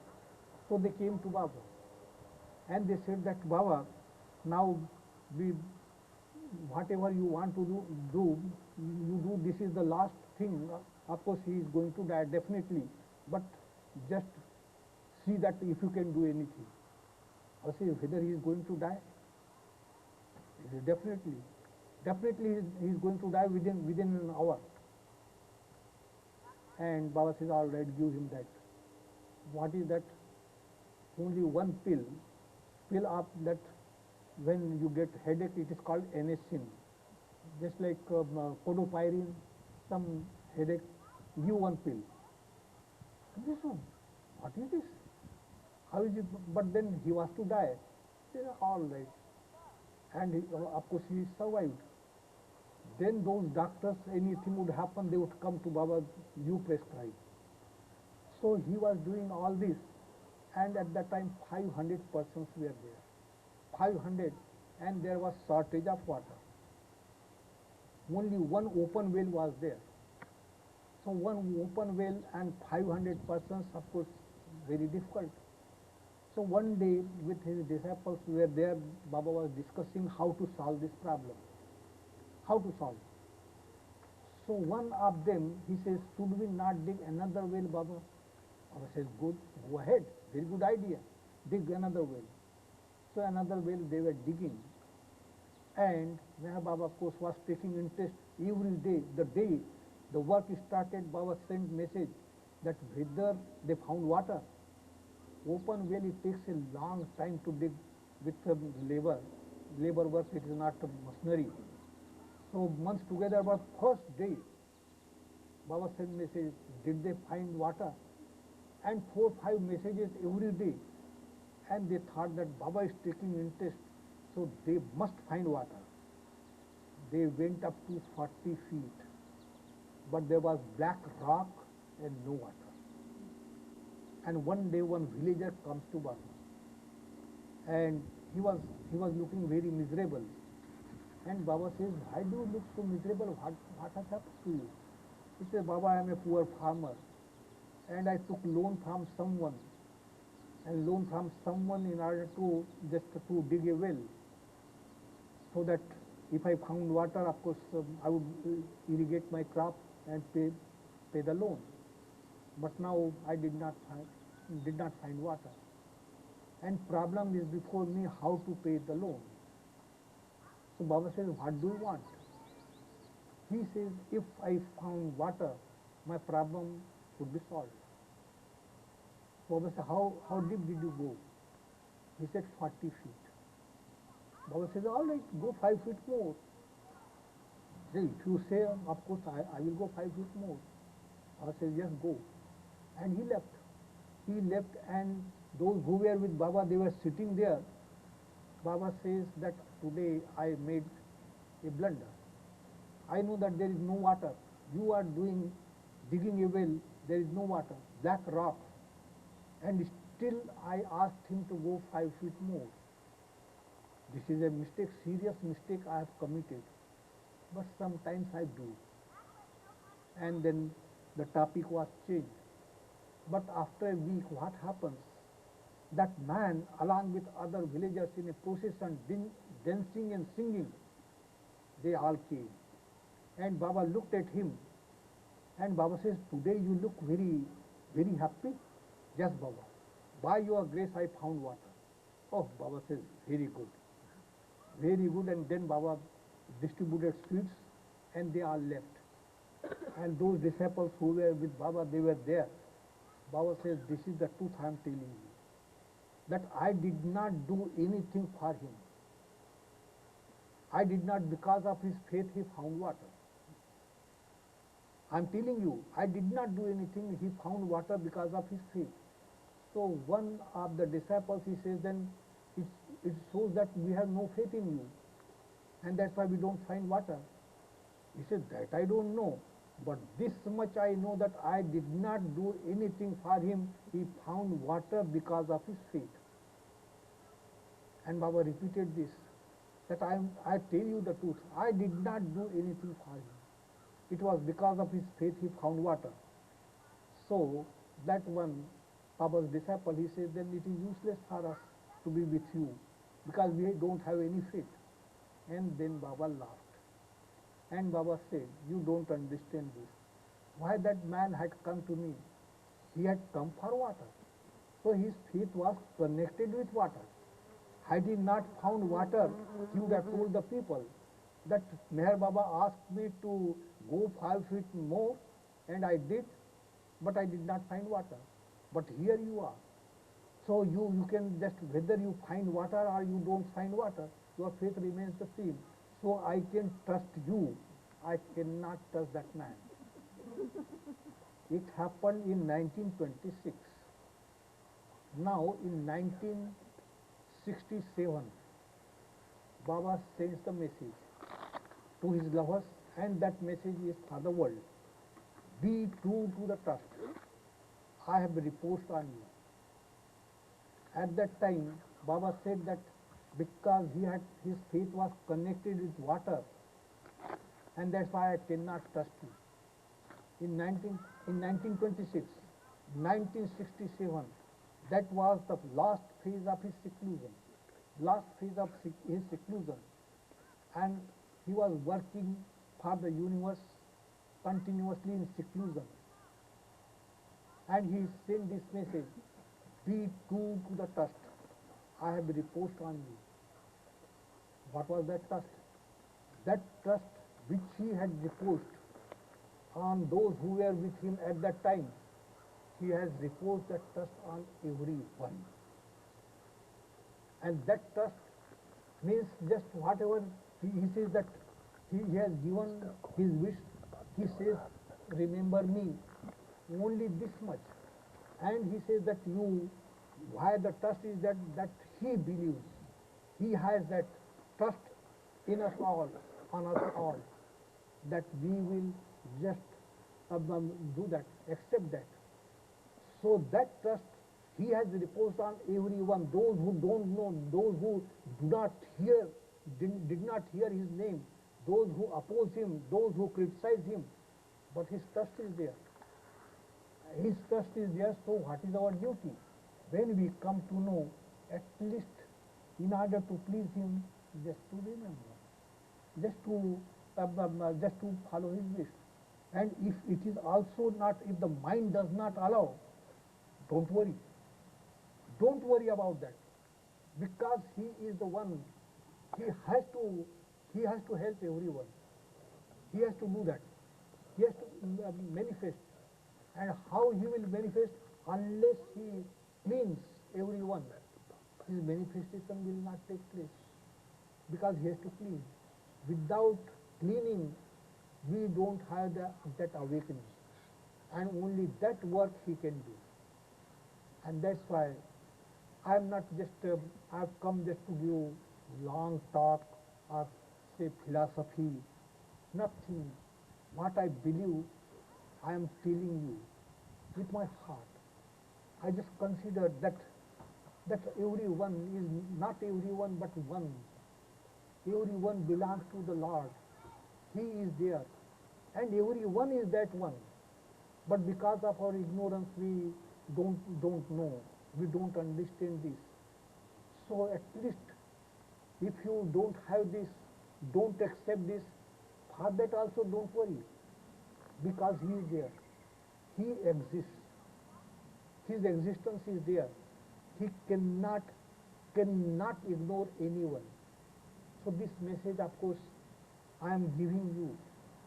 I am giving you not because of the words Baba has said. Meher Baba would say that your duty is to make the people hear my name through their ears. And then my duty will be to take that name from the ears to the heart, to their hearts. That is his duty. So I am doing my duty, the Lord will do his duty. That is a definite thing, he has to do that. Now, I am really very, very happy. If you want to ask any question, please ask without any hesitation, and if not, I will again continue. Because when you feel any decision you are making and you feel through your heart, know that he tells you that, yes, you do this.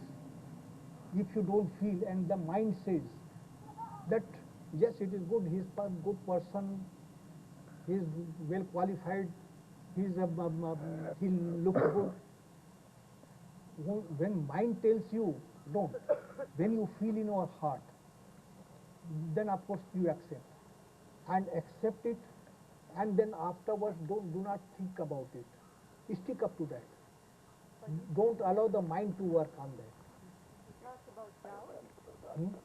What is doubt? When doubt comes up, is it from the head or the heart? Doubts, suspicion. So suspicions, of course, everyone, mind itself is a suspicion. We just say, we have got this problem, that problem, so many problems are there, but nobody knows that life itself is a problem. So that problem should be solved first.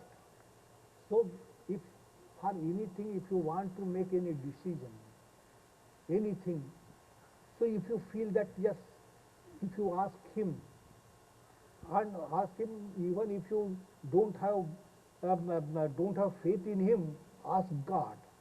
Or if you follow anyone, say Jesus, ask him wholeheartedly. And then you feel that, yes, he wants me to do this. But when mind says, then of course don't follow that. When you feel, yes, when the feeling comes, then the doubts or suspicion will not come. Mind will not work, mind will stop. I will just give one example. There was one Baba's disciple, his name was Eraj. He was dealing with correspondence. So one day, our ashram, it is 9 miles from Ahmednagar city. So every day one boy would go to post the mail, 9 miles. So one day in the morning, Baba came and he tells Eraj that one letter, of course, very important letter, you just write and send it immediately. So he was very particular person. So he called that boy and he says that I am writing this letter. By that time you get ready. You have to go to Ahmednagar to post this letter. And then he completed his letter and called that boy. So that boy comes and Neeraj asked him, are you ready? He says, no. So why not? I told you. So he said, why you always do this? And he shouted at him. And Meher Baba was in the hall sitting there listening. When that boy left, he came. And Baba says, what's the matter? Why were you shouting? He says, I told that boy to get ready. Of course he was not ready. So why were you shouting? He says, I got angry. So Baba says that how far was that boy from you? He was just near me. Had you talked softly, could he not hear? He said, but I got angry. So I was shouting. So Baba says this soul, that anger, when anger comes, it creates distance. That boy was so close to you and still you were shouting, and it shows that when anger comes, it creates the distance. But when you love anyone, then of course you just talk very softly, then more love, then you just whisper, and then again more love, so then you look at each other. So love engulfs the distance, and anger creates the distance. So our false self, which is there, it creates the distance. But when love is there, the distance is engulfed. And then we can just experience that oneness. So when the feeling is there, know well that it is from him. When feeling is not there and mind tells you that he is good or that, and mind interprets, then of course no, it is not from him. But when you feel yes, then afterwards no thought about it. When you feel, then no thought will come. Mind will keep silent. And that is the decision should be taken. Grandfather, I asked, what does one need to do so that we may learn how to love each other better, or love ourselves more? It is really, you are right, but when we decide that we should love each other, we think about it, yes, we must love each other.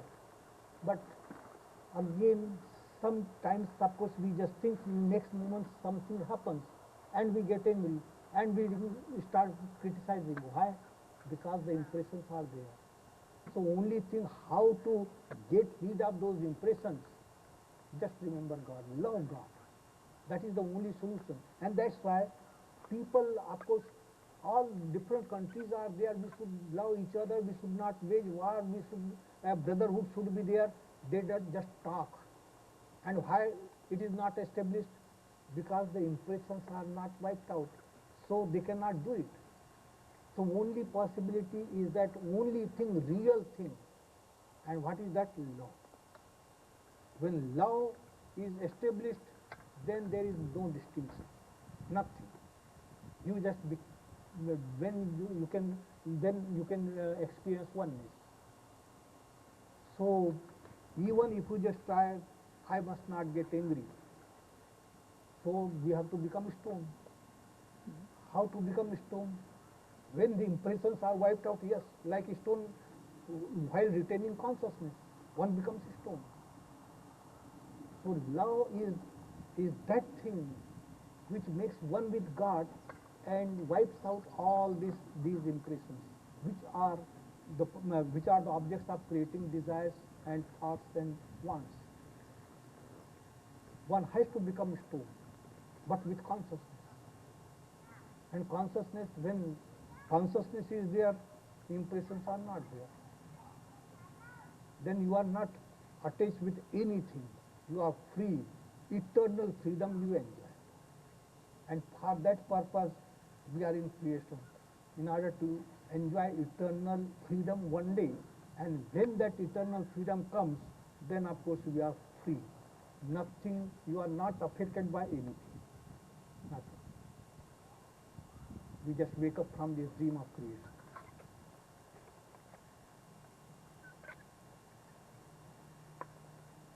Any other question? About learning how to truly pray. How to truly pray. Please loudly. How to truly pray. How do we pray? Pray. How do we learn how to really pray? Your really speaking, your question is very good. In last phase of seclusion, Baba started in 1967. And 67 he would just work. He would be in the hall. Everything would be closed, and he would do his universal work. After that, after 3 hours of his work, we would just keep watch. We would not allow even the bird to come and make noise. So we would be on watch. After 3 hours, he would clap, and we'd go inside. We would just wash our feet and then go there. And Baba has given 2 prayers. One is called Master's Prayer, and other is called Prayer of Repentance. So these 2 prayers, of course, he would take part in that. And after that, he would bow down to each one, those who were with Baba, each one of them. He would bow down. And he was doing this, and then at the end, he declared that I am taking part in these 2 prayers. Why? Because I know that people, of course, even they cannot do it. They cannot put their heart. But if even they do it mechanically, they will get the result. My effect will be there. That's why I am taking part. So 2 prayers are there. One is Master's Prayer, and another is Prayer of Repentance. So these 2 prayers, of course, he has given so that people may recite thoughts, many thoughts come. You just pray, O merciful God. Make, what is that? O merciful God. Who repent. This will be read out to you. So, but so many thoughts come at that time, but he has made you free. That even if thoughts come, this don't worry, the effect will be there because I am taking part.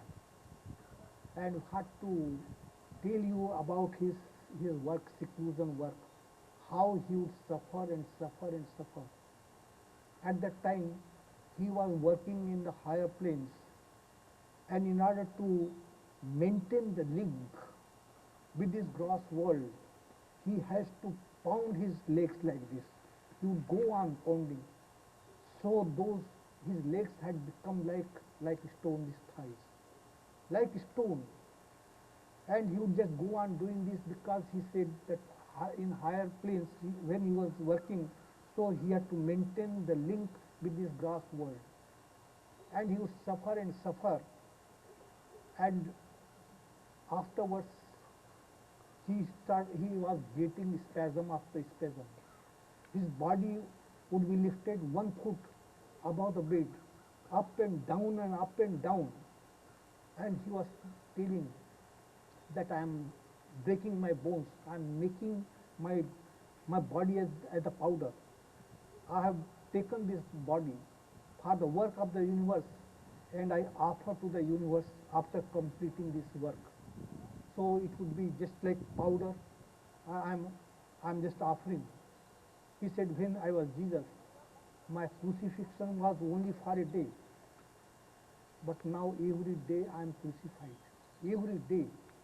And that's why my manifestation will be the greatest. Will be the greatest because it is the end of the cycle of cycles.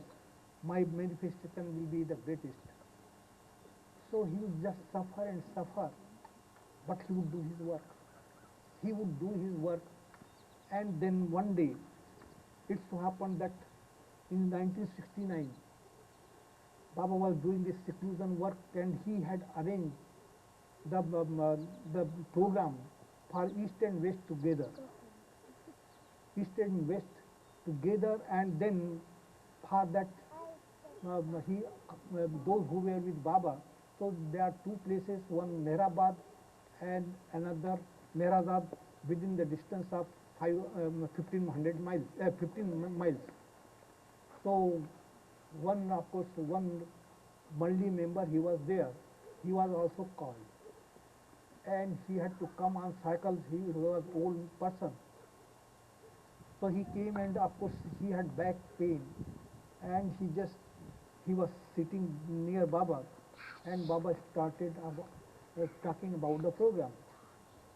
And he says, Baba, now we are old, better you close the shop. And Baba says, what are you talking? I have not yet opened the shop.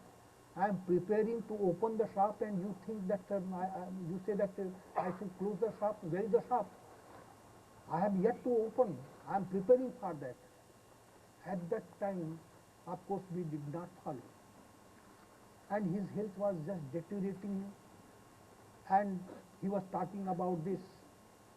So one day he says to the Mandi members that if I give my darshan to my lovers while lying down, whether they will feel bad.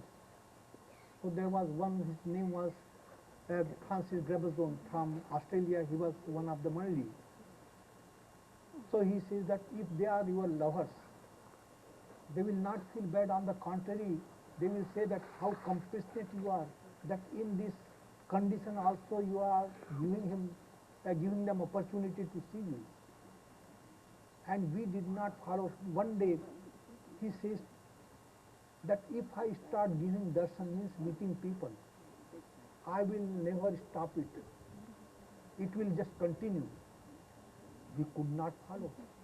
We could not follow, and on the contrary, we were just thinking that here, of course, 7 days program, if Baba would arrange that 7 days program or 5 days program, we would get tired. How is it possible for every day if continuously it would go on? So, but at that time we did not follow. When Baba dropped his body was kept 7 days. And he was the one, he got his tomb constructed in 1938. He dropped his body in 1969. He would be in seclusion in his own tomb. What he was doing at that time, he has put the treasure for his lovers, for the world. The treasure, and each share of each one is allocated there. And of course the world has to go there. Whether we want it or we don't want it, this is not our decision. One has to go because the share is there. So then afterwards we realized that how, when he said, when I would start giving darshan, I would never stop it. So now it is continuous. It is continuous. He has opened the shop now. That shop was not opened at that time. He says, I have not yet opened. I am just preparing to open. And he has opened the shop for everyone. God is such. God is, of course, whether you are literate or you are illiterate, whether you are poor or you are rich, whether you are man or you are woman, or whether you belong to this nationality or that nationality, whether you belong to this religion or that religion, it does not matter. God, of course, He is for everyone. Everyone can approach Him. There is nothing that requires to approach God, only love. He is possible, and I tell you, He has given the pass to everyone to approach Him directly. One day, people will come to know that yes, He has given me the pass to approach Him directly. For the present, of course, only few persons, few means thousands are there, but in comparison few. But the world will come to know. That is a definite thing. And I should say, even if you heard about him, you are really fortunate. You are fortunate, one day you will realize that one madman had come here and he was talking. He was really mad, but he was talking about someone who was a silent one, and he was just giving talk and he went away. But one day you know, that madman, yes, whatever he did tell us, so it was really useful for us. At that time we did not realize. It happens. And that's why it is the question of the heart. It is not just a question of mind, question of heart. Heart should accept. And if heart does not accept, don't think that you are bad. Just say that, yes, the time will come. Time will come. That is a definite thing.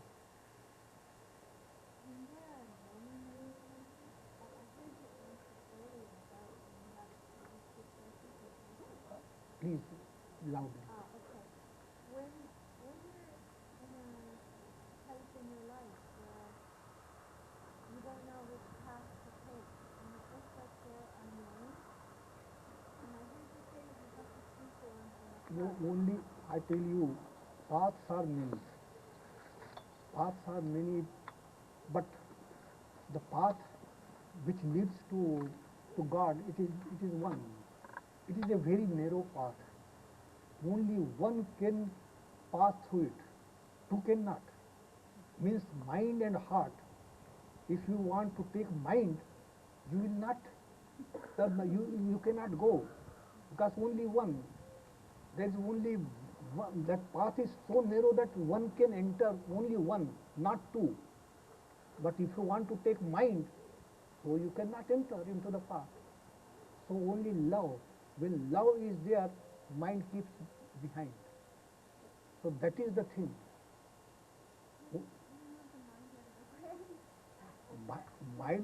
Mind, of course, it creates thoughts, wants, desires. Heart, of course, creates love. So heart, there is love in heart. Mind, of course, all this explanation, interpretation, all this doubts, suspicions, all this mind creates that.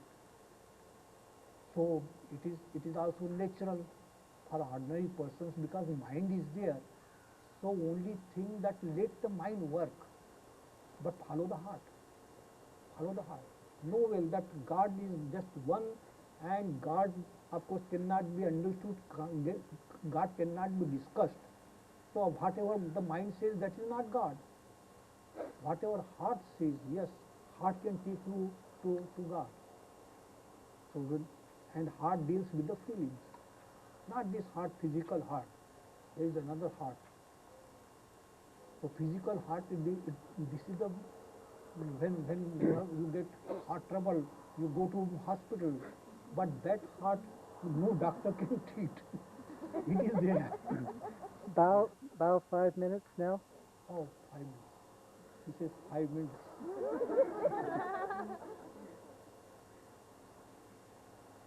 Just 5 minutes, please. We must make use of 5 minutes. How about conquering ego? Conquering ego. Ego, that is a big problem. I tell you, ego, when you remember, ego, it is there. When you don't remember, it is not there. So actually what happens, we always remember what I have got anger, I have got lust, I have got ego, I have got jealousy, I have got this, all the weaknesses, of course, we remember. And we forget the strength which is God Himself here within. So why to remember the weaknesses? Forget the weaknesses, remember the strength. And the strength will just wipe out everything. So if you there how to get out of ego, so you remember. Forget about that. How to remember Him? You just ask, oh God, how to remember you? Just you tell me. Go on asking Him, and one day He will just make you free from all this. Because so long you just go on asking ego how to get rid of ego, and that you meditate, you do this, you do that. So many things are there. So then of course you start, and then oh, my ego, of course it is there, it is not it cannot be wiped out. Again you go on thinking and interpreting what you are doing. So why to remember? Don't remember. Don't remember the weaknesses. Strength is there within everyone. Remember that strength, and it will everything will be wiped out.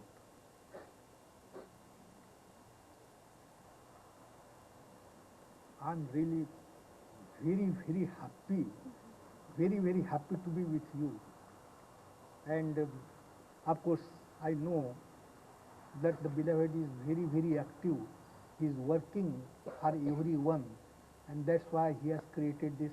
He has given this opportunity, this occasion, so that I may meet you all and give his message. I cannot. I am also ignorant. I tell you, I am also ignorant. But only thing that I have faith in him, and I know that he is the truth, he is the reality, and that's why I can just tell, without any hesitation I tell about him, because of my faith in him. And this is the truth, that he is the reality, active reality. Reality is there, but active reality, and that active reality is working for everyone.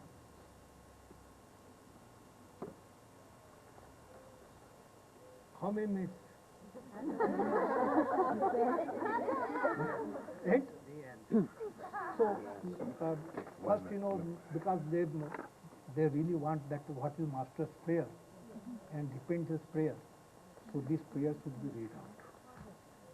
Read out so that, because Baba has given assurance that even if they do mechanically, the effect will be there. I have a whole bunch of copies if they want to join. Very good. Why not to give them copies? If they want, if you can give, spare. If they want to take, yes.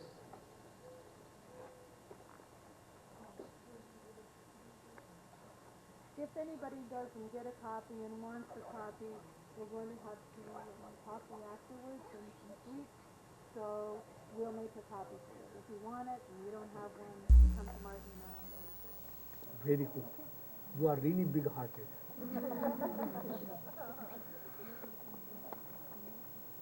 Martin has just gone to make a whole bunch of copies, and he's coming out.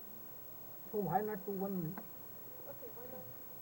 Sister Parin, you read out. Just read out. No, you take this. Mic. Maybe we can all go. Let them sit to the, no need just. O Parvardigar, the preserver and protector of all, you are without beginning and without end, non-dual, beyond comparison, and none can measure you. You are without color, without expression, without form, and without attributes. You are unlimited and unfathomable, beyond imagination and conception, eternal and imperishable.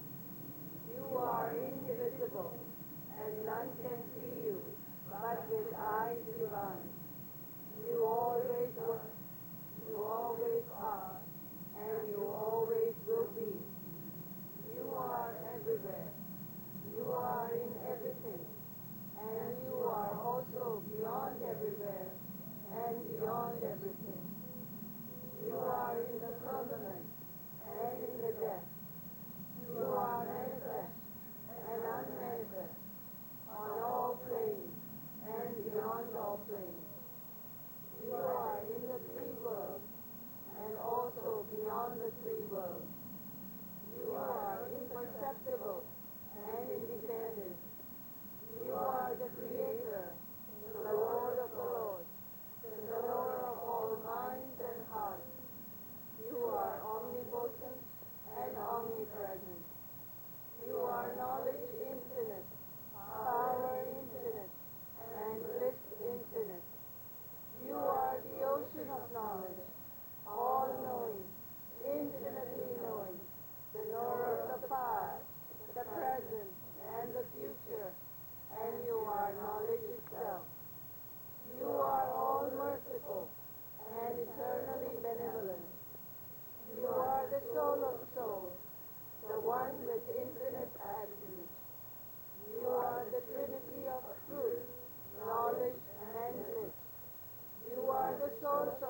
Parameshwar. You are the beyond God and the beyond God also. You are Brahma, Allah, Ilahi, Yazdan, our Master, and God the Beloved. You are named God, the only one worthy of worship. The prayer of repentance. We repent, O God, most merciful, for all our sins, for every thought that was false or unjust or unclean, for every word spoken that ought not to have been spoken, for every deed done that ought not to have been done. We repent for every deed and word and thought inspired by selfishness, and for every deed and word and thought inspired by hatred. We repent most especially for every lustful thought and every lustful action, for every lie, for all hypocrisy, for every promise given but not fulfilled, and for all slander and backbiting. Most especially also, we repent for every action that has brought ruin to others, for every word and deed that has given others pain, and for every wish that pain should befall others. In your unbounded mercy, we ask you to forgive us, O God, for all these sins committed by us, and to forgive us for our constant failures to think and speak and act according to your will.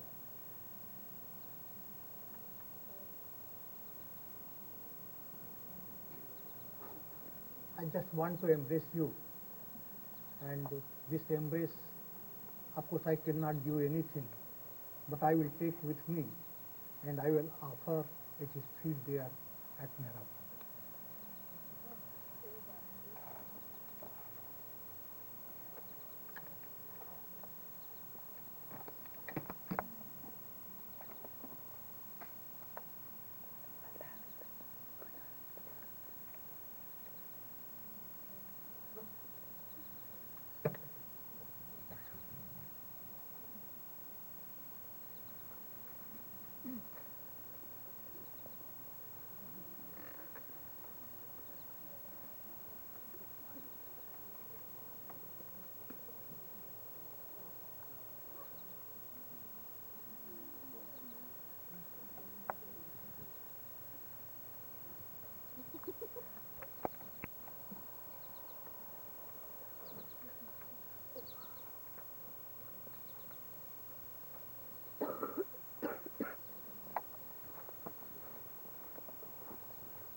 So what's going on? Sorry. Yeah. I think I want You wanted something. You wanted to see you. You have to do magic in your teeth. We will come. Come on, come on, come on, Mom.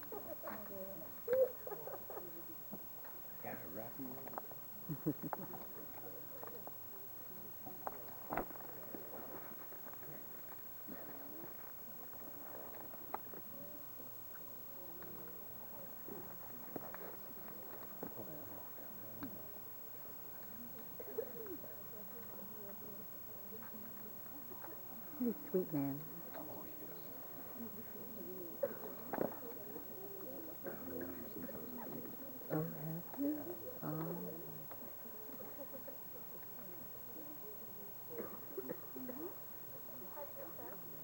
There's the bride and groom. Wendy's son, the white shirt, he's scratching his back. Right. And his bride is in the front with the In the hair white? upsweep. Yeah, the upsweep hair, Right. yeah. Did they just get married last week? They're going to be married this Saturday. Oh, this Saturday. I thought it was last week. No.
Is that Megan? That's Megan was in the front here, sitting here. Oh, see, I haven't seen her since she was a little girl. Can't remember. There she went. Were you there when they were there? Were you in India when she was there with Megan? No, before she went to India. I saw her quite a few years ago. She was, I think, 10 maybe. Ah, well, there's Freddie. Very Can't get Freddie. Shoot.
Maggie's there just going in, the girl with the red, not the red, but the green.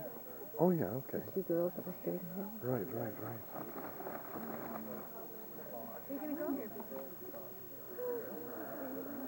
Oh, I lost him. Where is he? Oh, he's there. Oh, dear.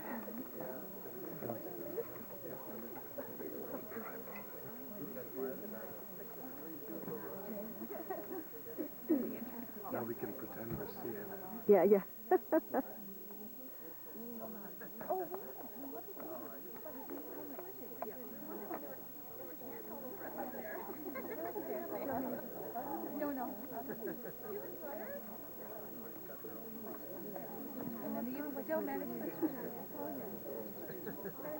Oh, the rain.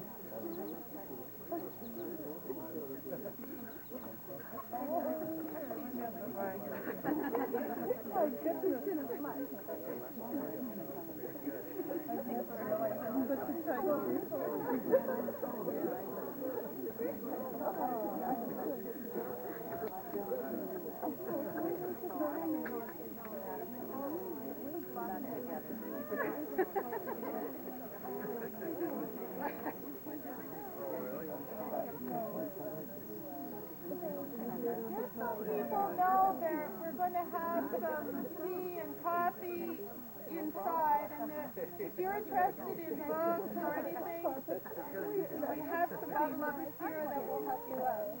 Or if you just want to come in and talk and get warm, we'll be in there in 2 seconds. Laura?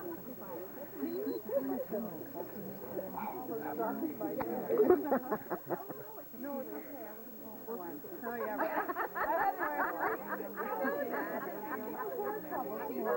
Oh, no. Okay. If you could do that for me.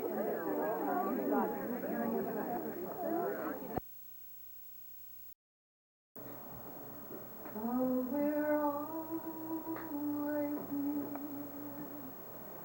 When I saw you in the clouds, when I saw you in my dreams, I believed you were my master, who I'd love for you.